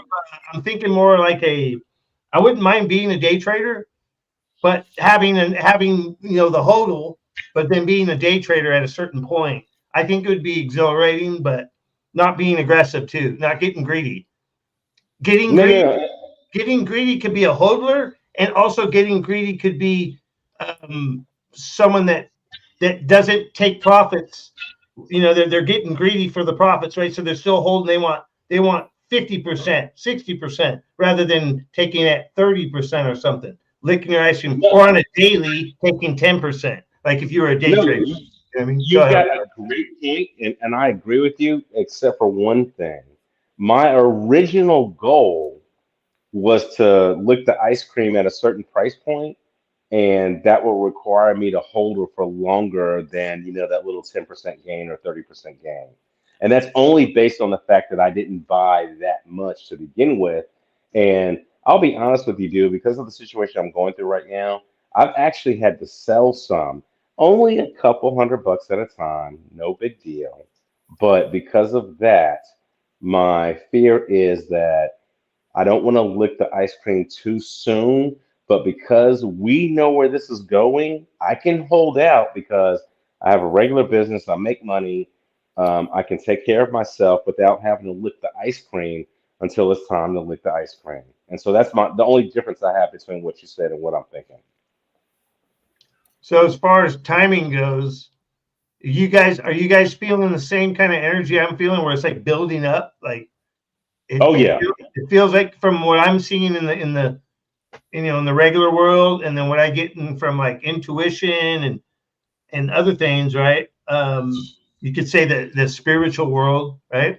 It's like something's ready to happen, and there has to be some crazy stuff happen before there's good stuff. I mean, a lot of good stuff. So yeah. Anyways, I'm starting to lose my voice. So no, my intuition is like in the next 6 months, it's gonna get fucking insane. Oh yeah. Wait. We're in October, about to be in November. Starting December. No, 6 months. We got 6 months. I think it's 6 months because at the end of 6 months, that's going to be April. That's going to be the halving for Bitcoin. And when everything flows into Bitcoin, especially if the ETF gets approved, then a lot of money is going to flow into Bitcoin. And if Bitcoin rises 20, 30%, then all the other altcoins rise. And the ones to really rise are the ones with the utility. So you're talking about XRP, XLM, H.Bar, Algo, Algorand. Those are the ones that are going to see it the strongest. They might not be the first, but they'll be the strongest. And that's not financial advice. I'm just saying, even VeChain, any token or project that has utility that's actually solving a problem, the money's going to flow there because that's the natural human instinct. Whose ETF is deadline 10th of January? Oh shit, I don't know. I want to say it's the iShares, which is partnered with BlackRock. But if that's on the 10th, it's the last one, and they're all going to go together. No, my intuition is like in the next 6 months, it's going to get fucking insane. Whose ETF is deadline 10th of January? But if that's on the 10th, it's the last one, and they're all going to go together. 10th. 10th. Could Okay. be 10, So 10th Illy, of January. here's my thought on that. The three major banks in the United States that are the biggest, bullies on the block. It's BlackRock, State Street, and Vanguard.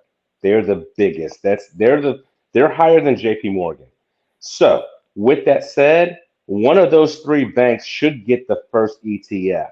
Maybe all three of them get them at the same time because the three bullies want to control the financial system as they always have since 1913, since 1907 when JP Morgan said, "Hey, I can't keep bringing all you big bankers together to bail out the financial system every time the United States screws up." And that was the impetus for the Federal Reserve. So BlackRock, State Street, JP Morgan. And what have they got? They 17 trillion. That's just BlackRock alone. If you add State Street, and State Street is the biggest custodian bank on the planet, and Vanguard, and they all own each other, so they all own the shares of each other. And that's just a scientific fact, whatever, whatever. Yeah. So nothing happens without them. Once they get there, once they get in line and get their position, then everybody else comes around it. So I firmly believe that even when Grayscale wanted to do an ETF and file for it, and a couple other Silicon Valley people did, they didn't get nothing. So it's got to go to BlackRock or State Street or Vanguard or JP Morgan. Once they get theirs, then everybody else can file in. And that's going to make the price of Bitcoin spike. And then the price will come settle down to a level with less volatility. Then the halvening will happen. And I'm assuming that, the ETF comes before the halvening. And then the halvening will happen. It'll spike up again. Then it'll settle down and everything will settle down. And then Bitcoin will just be another asset like buying Apple stock. But in the meantime, all the altcoins with utility that are providing a service and solving a problem, they will see exponential growth more than a 2x or 3x or 4x. I mean, right now, Bitcoin, it was highest at $68,000 a token, right? The most I see, and I'm not a financial advisor, I'm not anybody, I can't see it going from 70,000 to 7 times 4 is 28, $280,000. I can't see it going more than a 4x unless, the market cap of digital assets is at 1.019 trillion. It would have to go 4x that, and I only say that because Bitcoin at a $1 trillion total market cap, Bitcoin is at $500 billion. So it's got to go 4x in total market cap for Bitcoin to go from 500 billion to $2 trillion in order for that market cap to go up. And that's based on market cap studies, but digital assets don't actually follow the traditional financial market cap studies, if that makes sense. Yeah. So it's going to be interesting, is what I'm saying. That's right. We just have to wait and see what the new year brings in, and let's hope we have a good Christmas. I think it'll be decent, actually. I think a little, at $1.0 trillion total market cap of digital assets, I could see a 20% bump total. But what about the notion that good times can't start unless this all changes? Like the government in USA has to change. The goodies have to come back for the good times. We can't have good times come in by the baddies. Okay, so there's two times when that can happen, and I don't want to step over the toes of YouTube, but that happens in two ways. Number one, it happens in the middle of the biggest distraction that you could ever find in media. So, what's the biggest distraction going on now? Don't say it. But let's just say it involves other countries and guns and bullets. Yeah, we know. Yeah. So the other distraction is nothing's going on and everybody's quiet and not saying anything about anything, but the inflation rate goes up 4 or 5 points, and the media is saying, oh, there's nothing to see here. That's when that stuff happens, and that's been traditional between 1945, 1944, 1917, 1918, 1913, 1910, 11, or I'm sorry, 1911, 10, 9, and 8. It's magic. They Yes, use magic. Yes. It's David fucking Copperfield. Fuck David Copperfield. Fuck David Copperfield. And so we're at a point right now where it'd be very, very easy for things to happen and nobody's paying attention. What about a cyber epidemic? I got to give a shout out to the Bagman and Little Baggy. And hey man, what's up, Little Baggy? What's up, this little ring, man? What's up? What's up, HW Bags? Happy motherfucking birthday, ladies. Is Bagman here? Is Bagman here? The Moon Commander. The Moon Commander, is he here? Yep, and Lady E too. She said she's still standing. She's still standing. I'm still standing. What up, Lady E? Happy early birthday. Happy what birthday. Up, Bagman? Bags is in the house. Bagman is the best and only. Well, wait. I won't say the only. He's one of the best hip hop crypto artists on the planet. I give it to him and Tails all day long. Yeah, they're pretty good, man. No, they're really pretty good. He's on his pilot shades. Hey, no, he's got the pilot shades on, the Moon Commander up here for some more Moon O'Clock news. BTC who? Get them jail cells. Get them jumpsuits. Lady fucking says she's faded. She says, I'm faded right now. Fade on. Hey, fade on, honey. Fade on. What about this cyber? Huh? Sean, what about the cyber pandemic? What about it? No, dude. I got a whole theory on that, and I would love to talk to you about it, but I got to talk to you about it offline because I listened to some DAI in the private chat, and he said something that resonated with me because this is something I've been thinking since the pandemic. I think DJT messed up somebody's whole timeline. Dr. Evil's timeline got messed up. Totally, bro. Like, yeah, that's what all this is. That's why there's so many damn Mandela effects. And I know that the fucking sleeping population that doesn't believe in that stuff is dumbfounded, but guess what? It's real. You change timelines, man, when enough people are freaking manifesting or projecting, and it could be good or bad, right? Like, and this is the other thing, guys. Mr. Poole, and so you had Q, right? That put up they had the picture of the flag, and it had them walking into, I guess, the house or whatever. And then that Michael, is it Michael Johnson? He had the same picture. He put that picture up, right? Like they're showing it, they're projecting it out there, right? Well, guess what? Mr. Poole does the same thing, where they'll have a picture and you just go, okay. And then freaking years later, it'll be used in a major headline. And that's happening all the time. Why? Because both sides are using remote viewing. You could say looking glass, but it's also more than likely remote viewing at a high freaking level. And guess who remote viewed the Congress adjourning for the last time was Dick Argyle. And we are close, guys. We are so close to that manifesting. And these guys are like probably the best in the world, Dick Argyle's group. And they saw that shit. And it was also, it was basically the topic was the death of the dollar, right?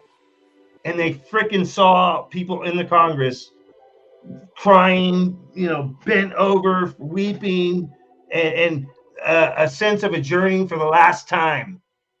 And I can't make that shit up, man. And guess what? It most likely is coming true very soon. Very soon. Soon, very soon. Out of 8 billion people on the planet, I have this theory Guess how many people you think it would take to meditate like the Tibetan monks and they spin that wheel and it makes that tone, that vibration? Guess how many people I think it would take out of 8 billion people to change the course of human history on the planet? It would take the XRP army. That's all it takes. Okay, so We'll straight change timelines. We'll straight change and timelines. I'm glad you said that because my number out of 8 billion is 1 million people that think the same way. And guess how what? many people in the XRP army? That's probably how big the XRP army really is too. Yeah, dude. Come on, 75,000 that were willing to stick their neck out there for John Deaton. I did not subscribe to his affidavit plan because I was like, I don't know if somebody's going to come after me. And if I thought that way, guess how many other people thought that way? I subscribed. Well, God bless you.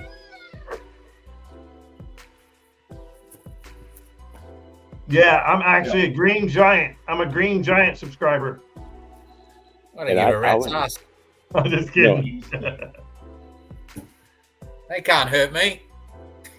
All right, so if we come to the conclusion that this has already been seen, right? The future's already been witnessed, then we are literally playing out a scripted show, right? And obviously some days it'll go off script and there'll be something that comes out of nowhere and kind of can distract and take you off the timeline a little bit. But guess what? What I've been told, what I've learned is that no matter what you do, you always end up back on this one timeline that takes you to a certain ending. So that was already talked about and viewed from Looking Glass back before 2012. So yeah, I believe that would be human nature. I believe that. That would be human nature.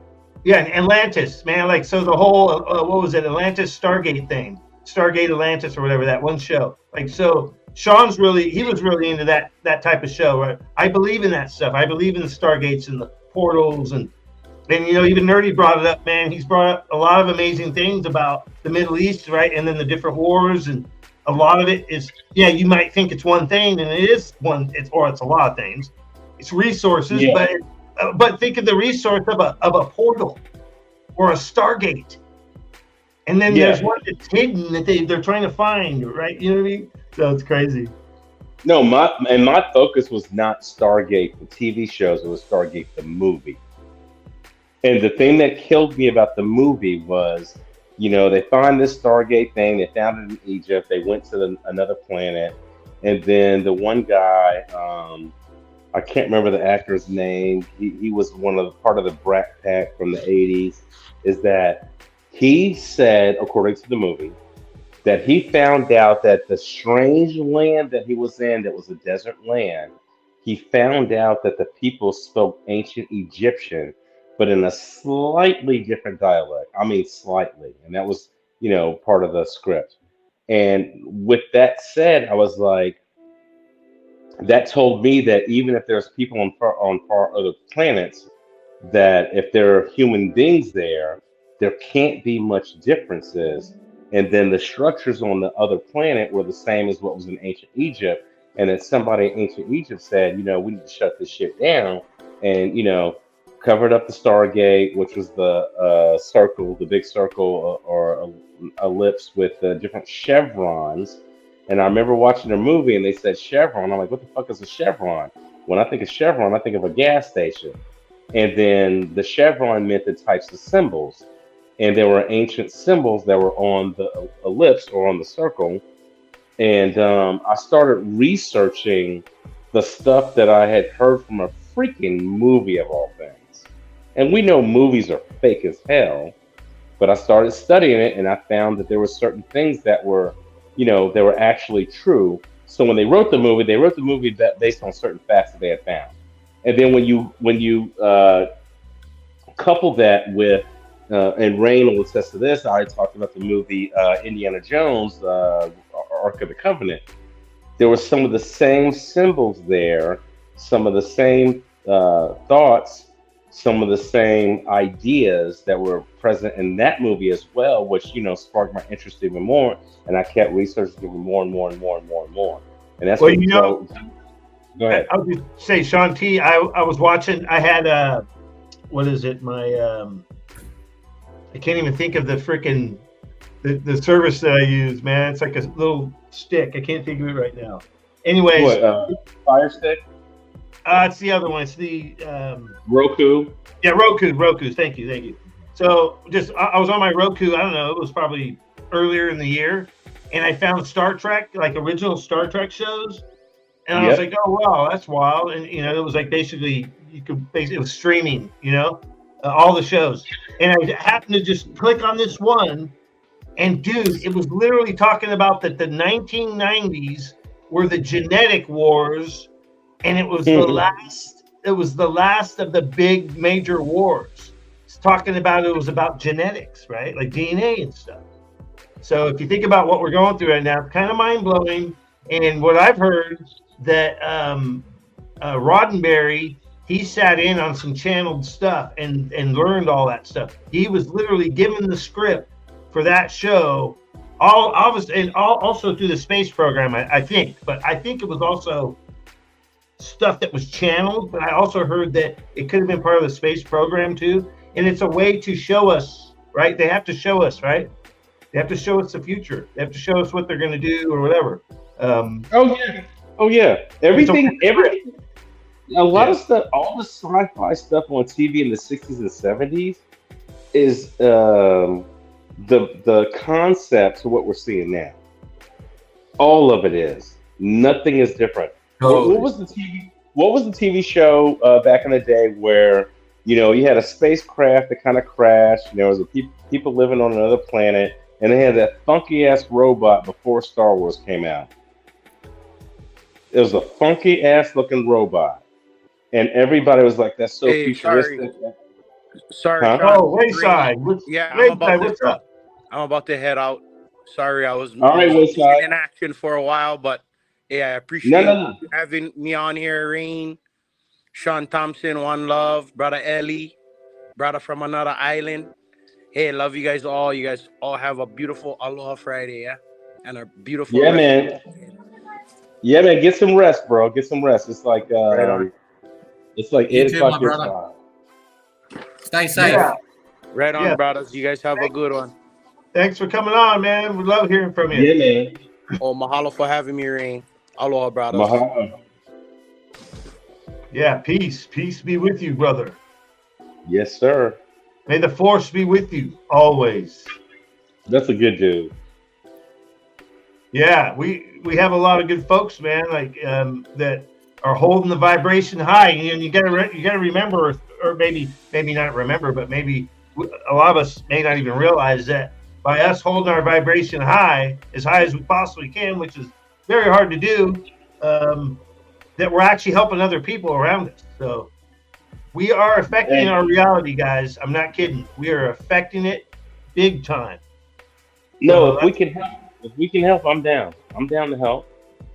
Hey, you're helping it all the time when you're coming on talking high vibe stuff. I'm telling you, when you're in the chat or when you're freaking on a space, you're listening and you're vibrating with that high level knowledge and shit that most people don't even know about. Dude, big people that are in business, that are in finance, don't know a clue about what's going on, guys.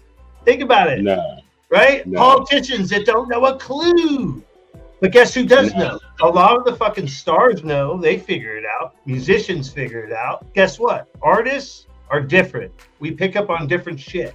And a lot of us are artists, in our own way. And, I'm an artist in a lot of ways, but I never would claim that I'm some freaking badass or something. But, I just know that I'm different, right? Artists are very different.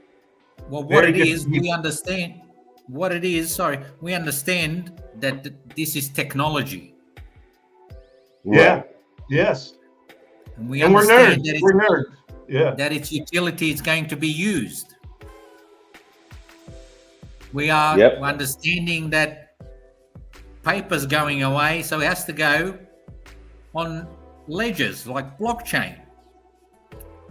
Everything needs to be recorded on a blockchain. So we know the technology that's coming is going to help us in the future.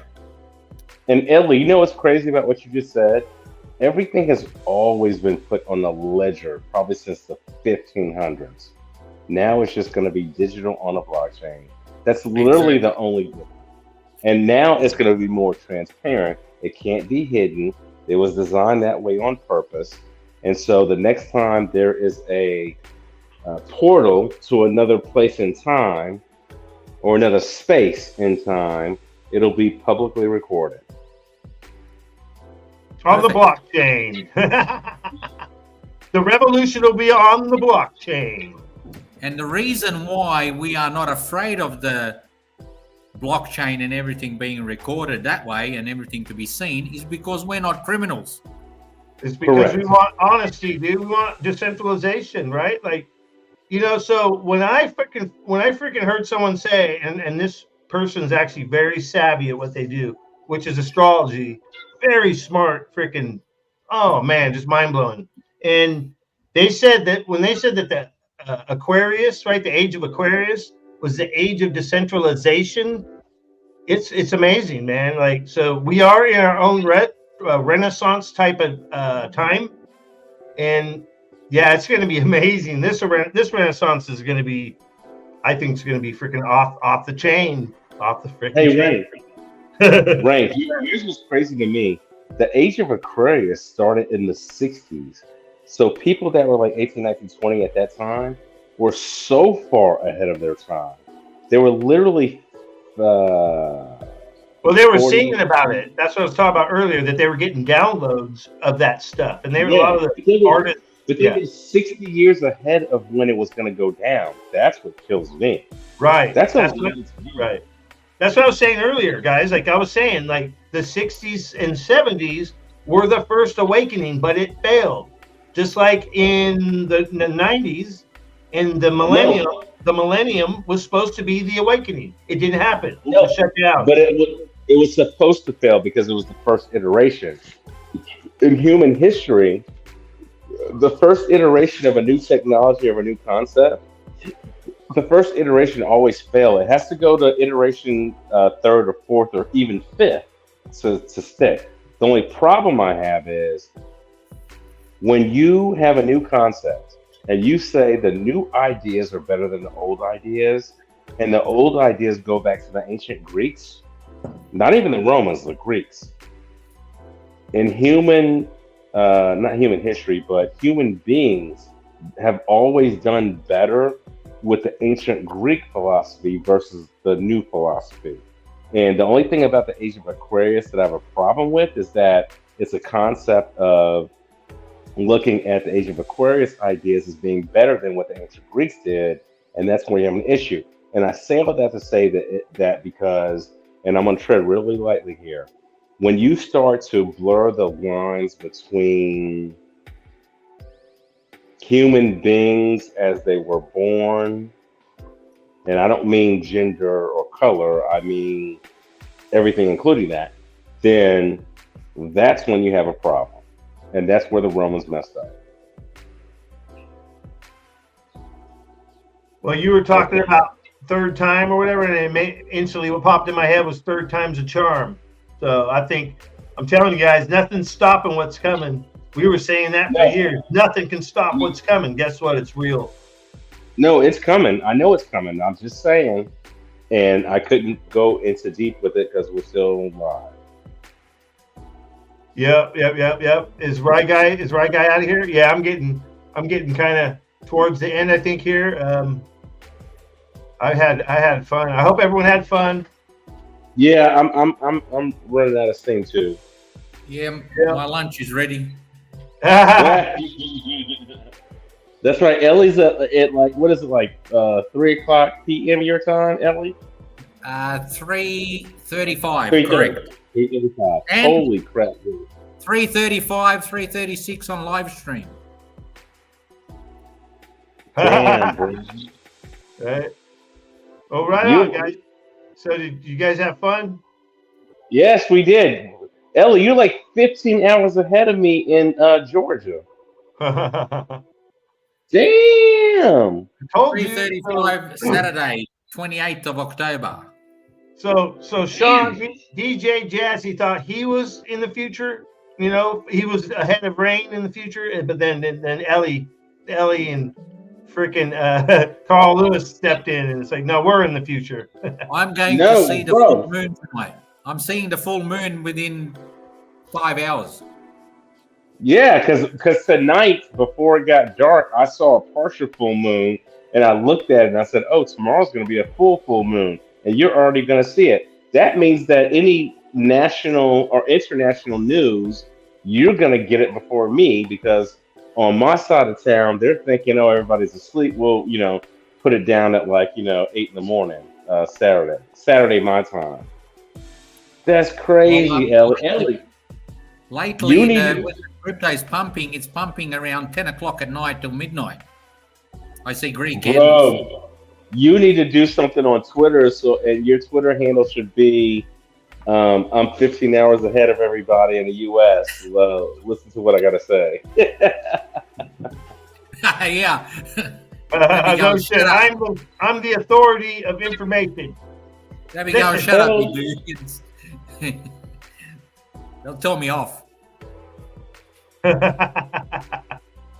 right, Ellie, go enjoy your lunch. I guess we're gonna sign off here. Are we gonna, hey Ray, we're gonna roll out with some music or what? Yeah, we could roll out with some music. Straight out the trailer. Is that what you want? I don't know. What do you want? Yeah. You want straight out the trailer? Unless you got a bags track, straight out the trailer. Unless I got a bags track. Hold on. No. If you got okay, check it out. The bags track that has that Snoop Dogg track on it, I like that. But if you don't have that, straight out the trailer is always a favorite. It never hurts anything. Hold on. Straight out the trailer always works. Hold on, we got trying to find it in the he's got a lot of tracks, dude. Yeah, I can't remember the name of it. It was the one that I think it's Still XRP. Yes, that one. Still XRP. So I could search Still XRP. Still XRP. Rain, I just want to let you know, I'm also got a bit of Bosnian background.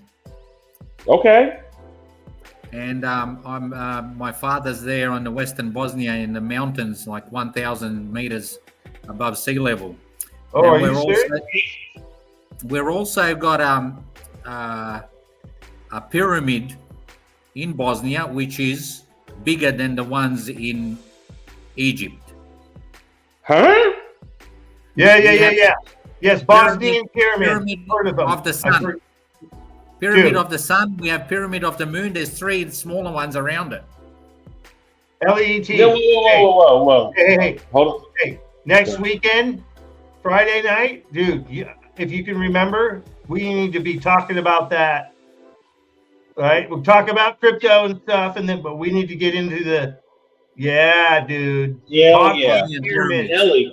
Ellie, I need to know about that, because if there's 3 pyramids or 4, 1,000, you said 1,000 yards or 1,000 meters above sea level in Bosnia? I live where my father's from. He's that city is 1,000 meters, but where the pyramids are, that's around 200 meters above sea level. But it's Semir Osmanagic he was in the America in USA, and he's a professor in the university, and he's unearthing the pyramids in Bosnia, which are 25,000 years old. Okay. Hold on. Nice, dude.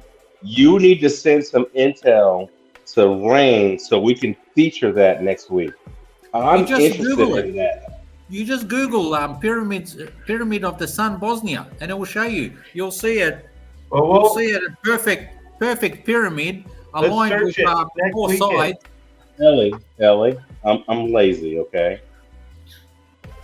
Just send some info either to me. I don't know if you follow me on Twitter or YouTube. Well, I'm not on YouTube. Follow me on Twitter.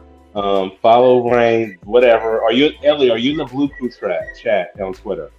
I don't have Twitter. I'm banned, and I can't open Okay, an account okay, because. okay. Hey, hold on. Hold it now. Kick it. There are so many people. Hold on. There's so many people. Drop some rain, right? Drop some more rain, freaking from Kipro OG. Hold on. Straight out the trailer, right? Straight out the trailer. And then Carl Lewis. Yeah. Right. And then straight out the trailer, never disappoints.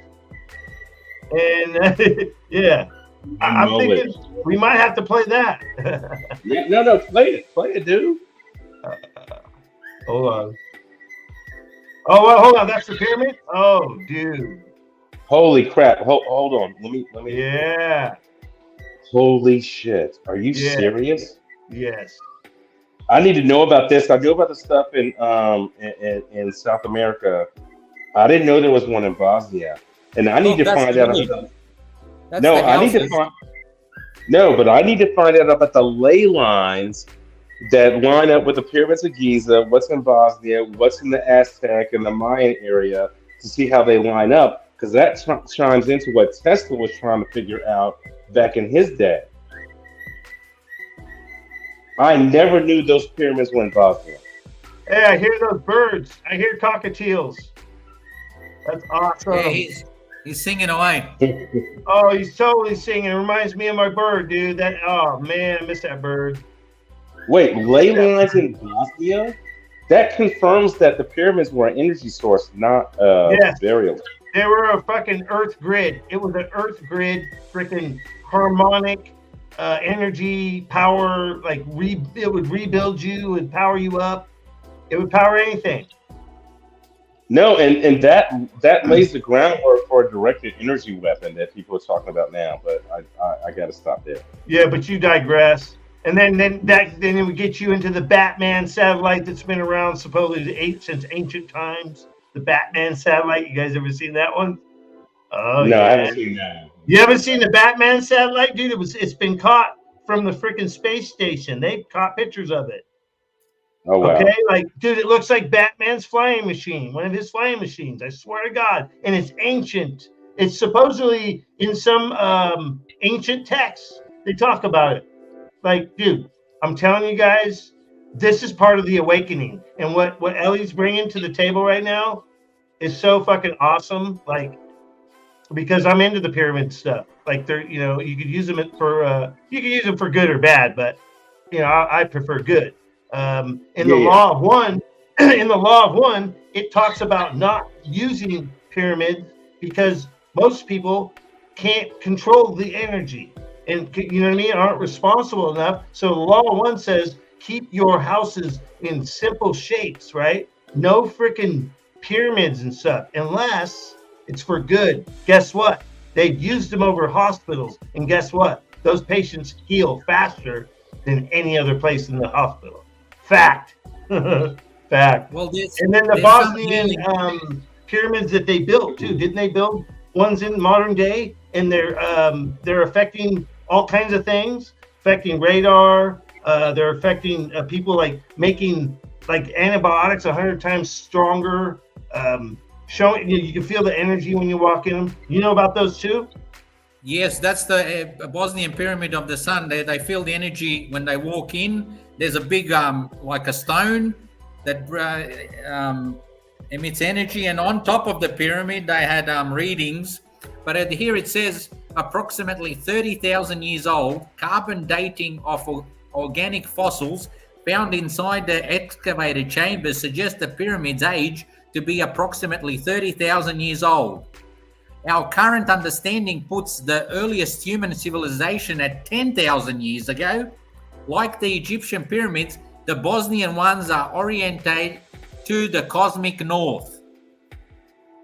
Right, just like the Egyptians use, because they're the Egyptian pyramids. I'm trying to 30,000 years old, dude. Think about that. Yeah, the Egyptian pyramids are supposed to be 25 to 30,000 years old, and their Exactly. orientation is with the stars. I want to say it's Orion. If it's not, is it Orion or Osiris? I think it's Orion. Yeah, The it's Egyptian Orion. pyramids It's line Orion. up with Orion, and that Orion. means that the Bosnian pyramids would have to orient with Orion as well. And to go back to another stupid freaking movie, Men in Black, the thing is located on Orion's belt. And Orion's belt was a cat named Orion that had a belt with the whole solar system in the belt. Sorry, I digress. Yeah, it's actually a warrior. It's a warrior. The Orion, it's a warrior. That's the constellation, and that's where the Pleiades. It's by the Pleiades too. Well, not the Pleiades, but that is actually a vortex. They say that the constellation forms a vortex, and anywhere there's a vortex in nature, that's a very powerful place. Like, so they say that that's like the most powerful vortex anywhere. I don't know about in the universe, but I know in our galaxy. So supposedly, this is supposedly Orion and all that. That's Star Wars. The Orion Wars is actually Right. Star Wars. And if you look at Star Wars, they have the star. You know, it's showing you the star. One of the main Yep. stars is Orion. And that's Yeah. why they came up with the Death Star. Yeah, the Death Star. You could think of the moon like a Death Star too, because I've explained that before, that it's a power center, and even Legendary had pictures of it where you could see it was a machine on the inside of it. It was crazy, man. Dude, that's nuts. I did not know there was a group of pyramids in Bosnia. If Oh, I they're had all known over the world. I found them in the Yeah. ocean, guys. I found them in the ocean on freaking Google Earth. I still have those videos where I went into Google Earth and I went into the ocean. I was showing you guys. I remember showing you guys. I was showing you guys old empires that are at the bottom of the ocean, and they tried to cover most of them up, just like they covered up the Antarctica. If you go on Google, they covered it up. You see, I want to revisit that, but I think that has to be on a private StreamYard, like what Nerdy does, because that's information that I think needs to be shared. And if it's true or not, whatever.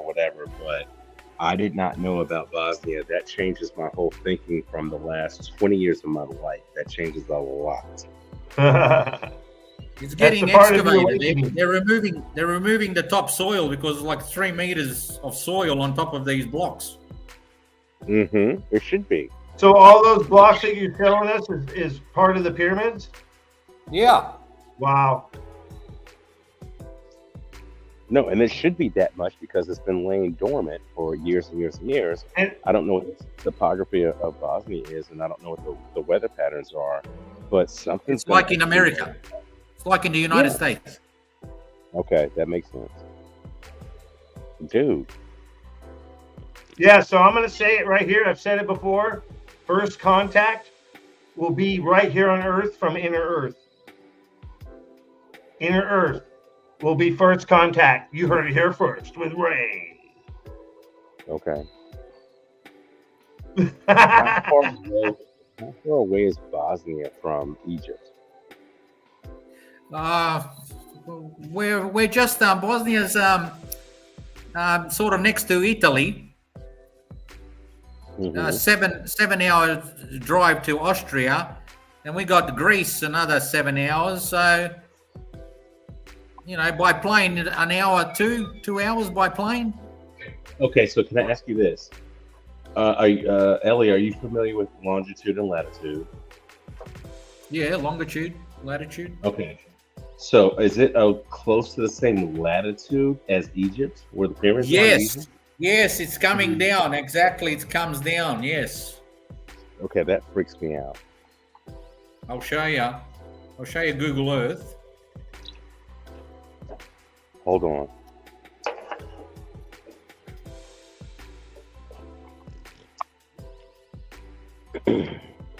Okay.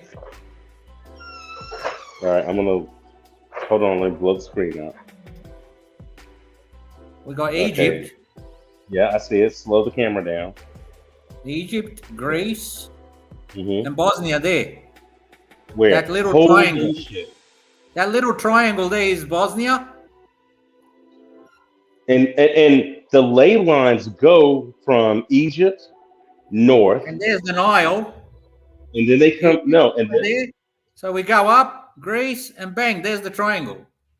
Okay, Bosnia. so based on what you just showed me, the way the ley lines go is that the from Egypt, from Giza, the ley lines would either go northeast or southwest to a certain degree, stop, and then go the opposite direction, either northeast or not northeast or southwest.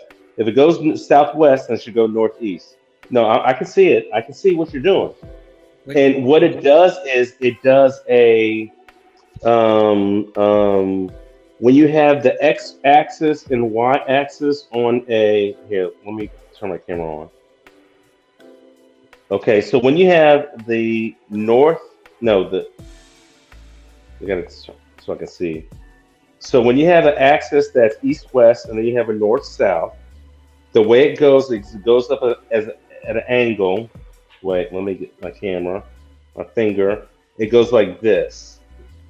No, other way. No, this way. It goes like this, and then comes down, then goes like this, and comes down. And it goes like a heartbeat on a defibrillator thing, where it goes up, down, up, down, up, down, up, down. And then the middle part of the up down is like the x-axis, and the y-axis is the x-axis is the across. The north axis is the up down, and in the middle of the x-axis is the middle of the ley line. And so, with that said, that what happens is that if you start off at Egypt, that's the down part. If you go to Bosnia, that's the up part. Then when you go down, you have to go to the right, and then you have to go down to a place that's close to the latitude of Egypt, and then use the longitude to go up so it matches with the longitude of Bosnia, but it's further down to the right, if that makes sense, without me using charts and stuff. And I say all that to say that remember the whole concept of planes crashing in the Bermuda Triangle right off the Bahamas in the United States? Yeah. That falls within those same ley lines where radar equipment and the equipment used on the airplane to know where you are and all that stuff, all those electronic gauges fail because of the electromagnetic energy that's in the area that they can't deal with. So for you to tell me that you got that same thing in Bosnia that was in Egypt, that's also close to, now nobody's ever discovered the ley lines in South Florida or this, that, and the third, but there's been stories about a guy that used to built a house out of coral blocks made out of coral, but they weighed 2 tons apiece, but he was able to move them by himself because he knew how to manipulate the electromagnetic energy of the coral to build a house. And they said that the front door to his house was built on a not a pendulum. It was built on imagine a 2-ton rectangular block that was pivoted on a singular post at the bottom, at the top, in the frame, and you could push the door open with one hand, and you only weighed 90 pounds. He was able to do that. He built it, and I watched a couple documentaries on it, and he was able to do it with basically like a car battery to manipulate stuff. That means that in South Florida, over by Miami, just north of Miami, he was within those ley lines to get that done. And this is something that has fascinated me for literally 25 years. And I never knew that there was pyramids in Bosnia. So you just opened up my mind to so much stuff that... We've got pyramids in China as well. No, I know there are in China, but I didn't know they were in Eastern Europe. I thought that at some point... years old. And, sorry to... there's they done this tests on the concrete between the plates, we cannot produce the strength of concrete today what they did back 30,000 years ago. No, and I just heard that today on the news is that when I was listening to talk radio is that the concrete that was made back in the ancient times is literally 10 times stronger what we produce today. Yeah, well, that's what was used on the Bosnian pyramid. And that's saying a lot. And that was built like, say, 10,000 years ago. We were running around with spears, and that was real quick. Yeah, we're gonna have to end the show. But yeah. I would love to go into this next weekend and look at it and figure it out.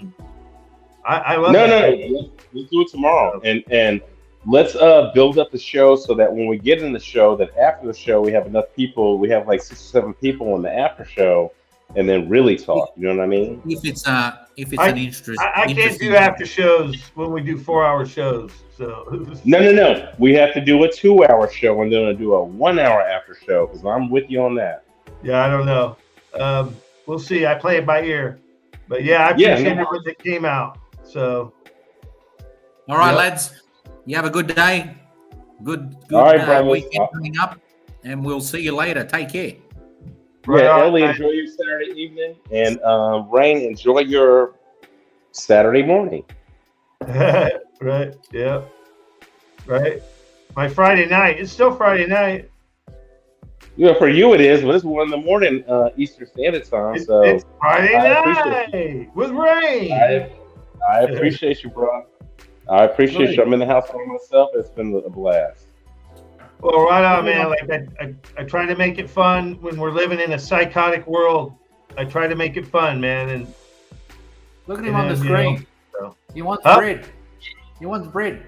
I love it, dude. Nice. I love it. So yeah, right on. I'm gonna do straight out the trailer then, I guess. Yeah, go ahead, knock it out. And then we're out. So all right, guys. Peace.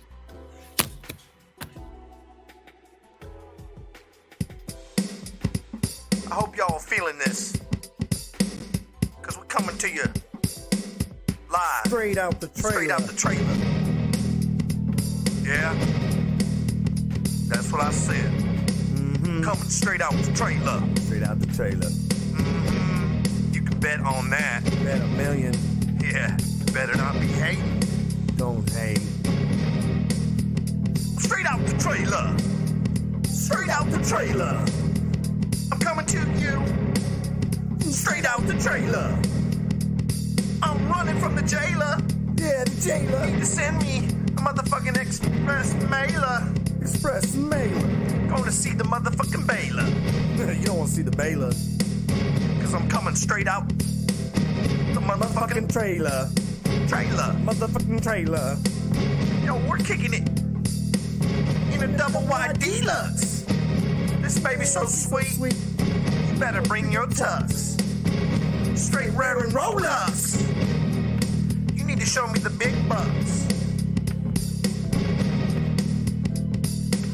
We're making this flow. Straight out the trailer.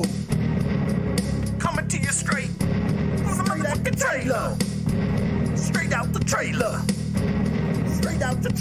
Yeah. Coming straight up out the trailer. When you leave here, you're gonna need a bailer. Cause the jailer, he's coming up in the trailer. He's gonna bring down the lawman and take your white boy out of here.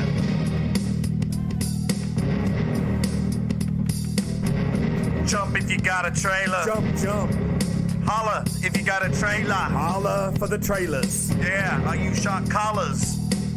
Staying in the trailers. You're still all players. Players in the trailers. Just cause you grew up in a trailer don't mean you can't be a player. Straight out the trailer. Coming to you. Straight out the trailer. Straight out the trailer. Yeah. We got the baddest double wide on the block. Ooh, baby. Yeah, hey, don't make me mad. Oh, don't do that. I'll load that baby up to my hitch. Quicker than you I'll can be speak. on down the road. Don't even blink, it'll be gone. You heard me. Down the road. Down the road. Straight out the trailer. Straight out the trailer. Yeah. We're coming from straight out the trailer. Straight out the trailer. Straight out the trailer. We're coming to you from straight out the trailer. Oh, yeah. I'm straight out this trailer. I smell someone cooking some chicken.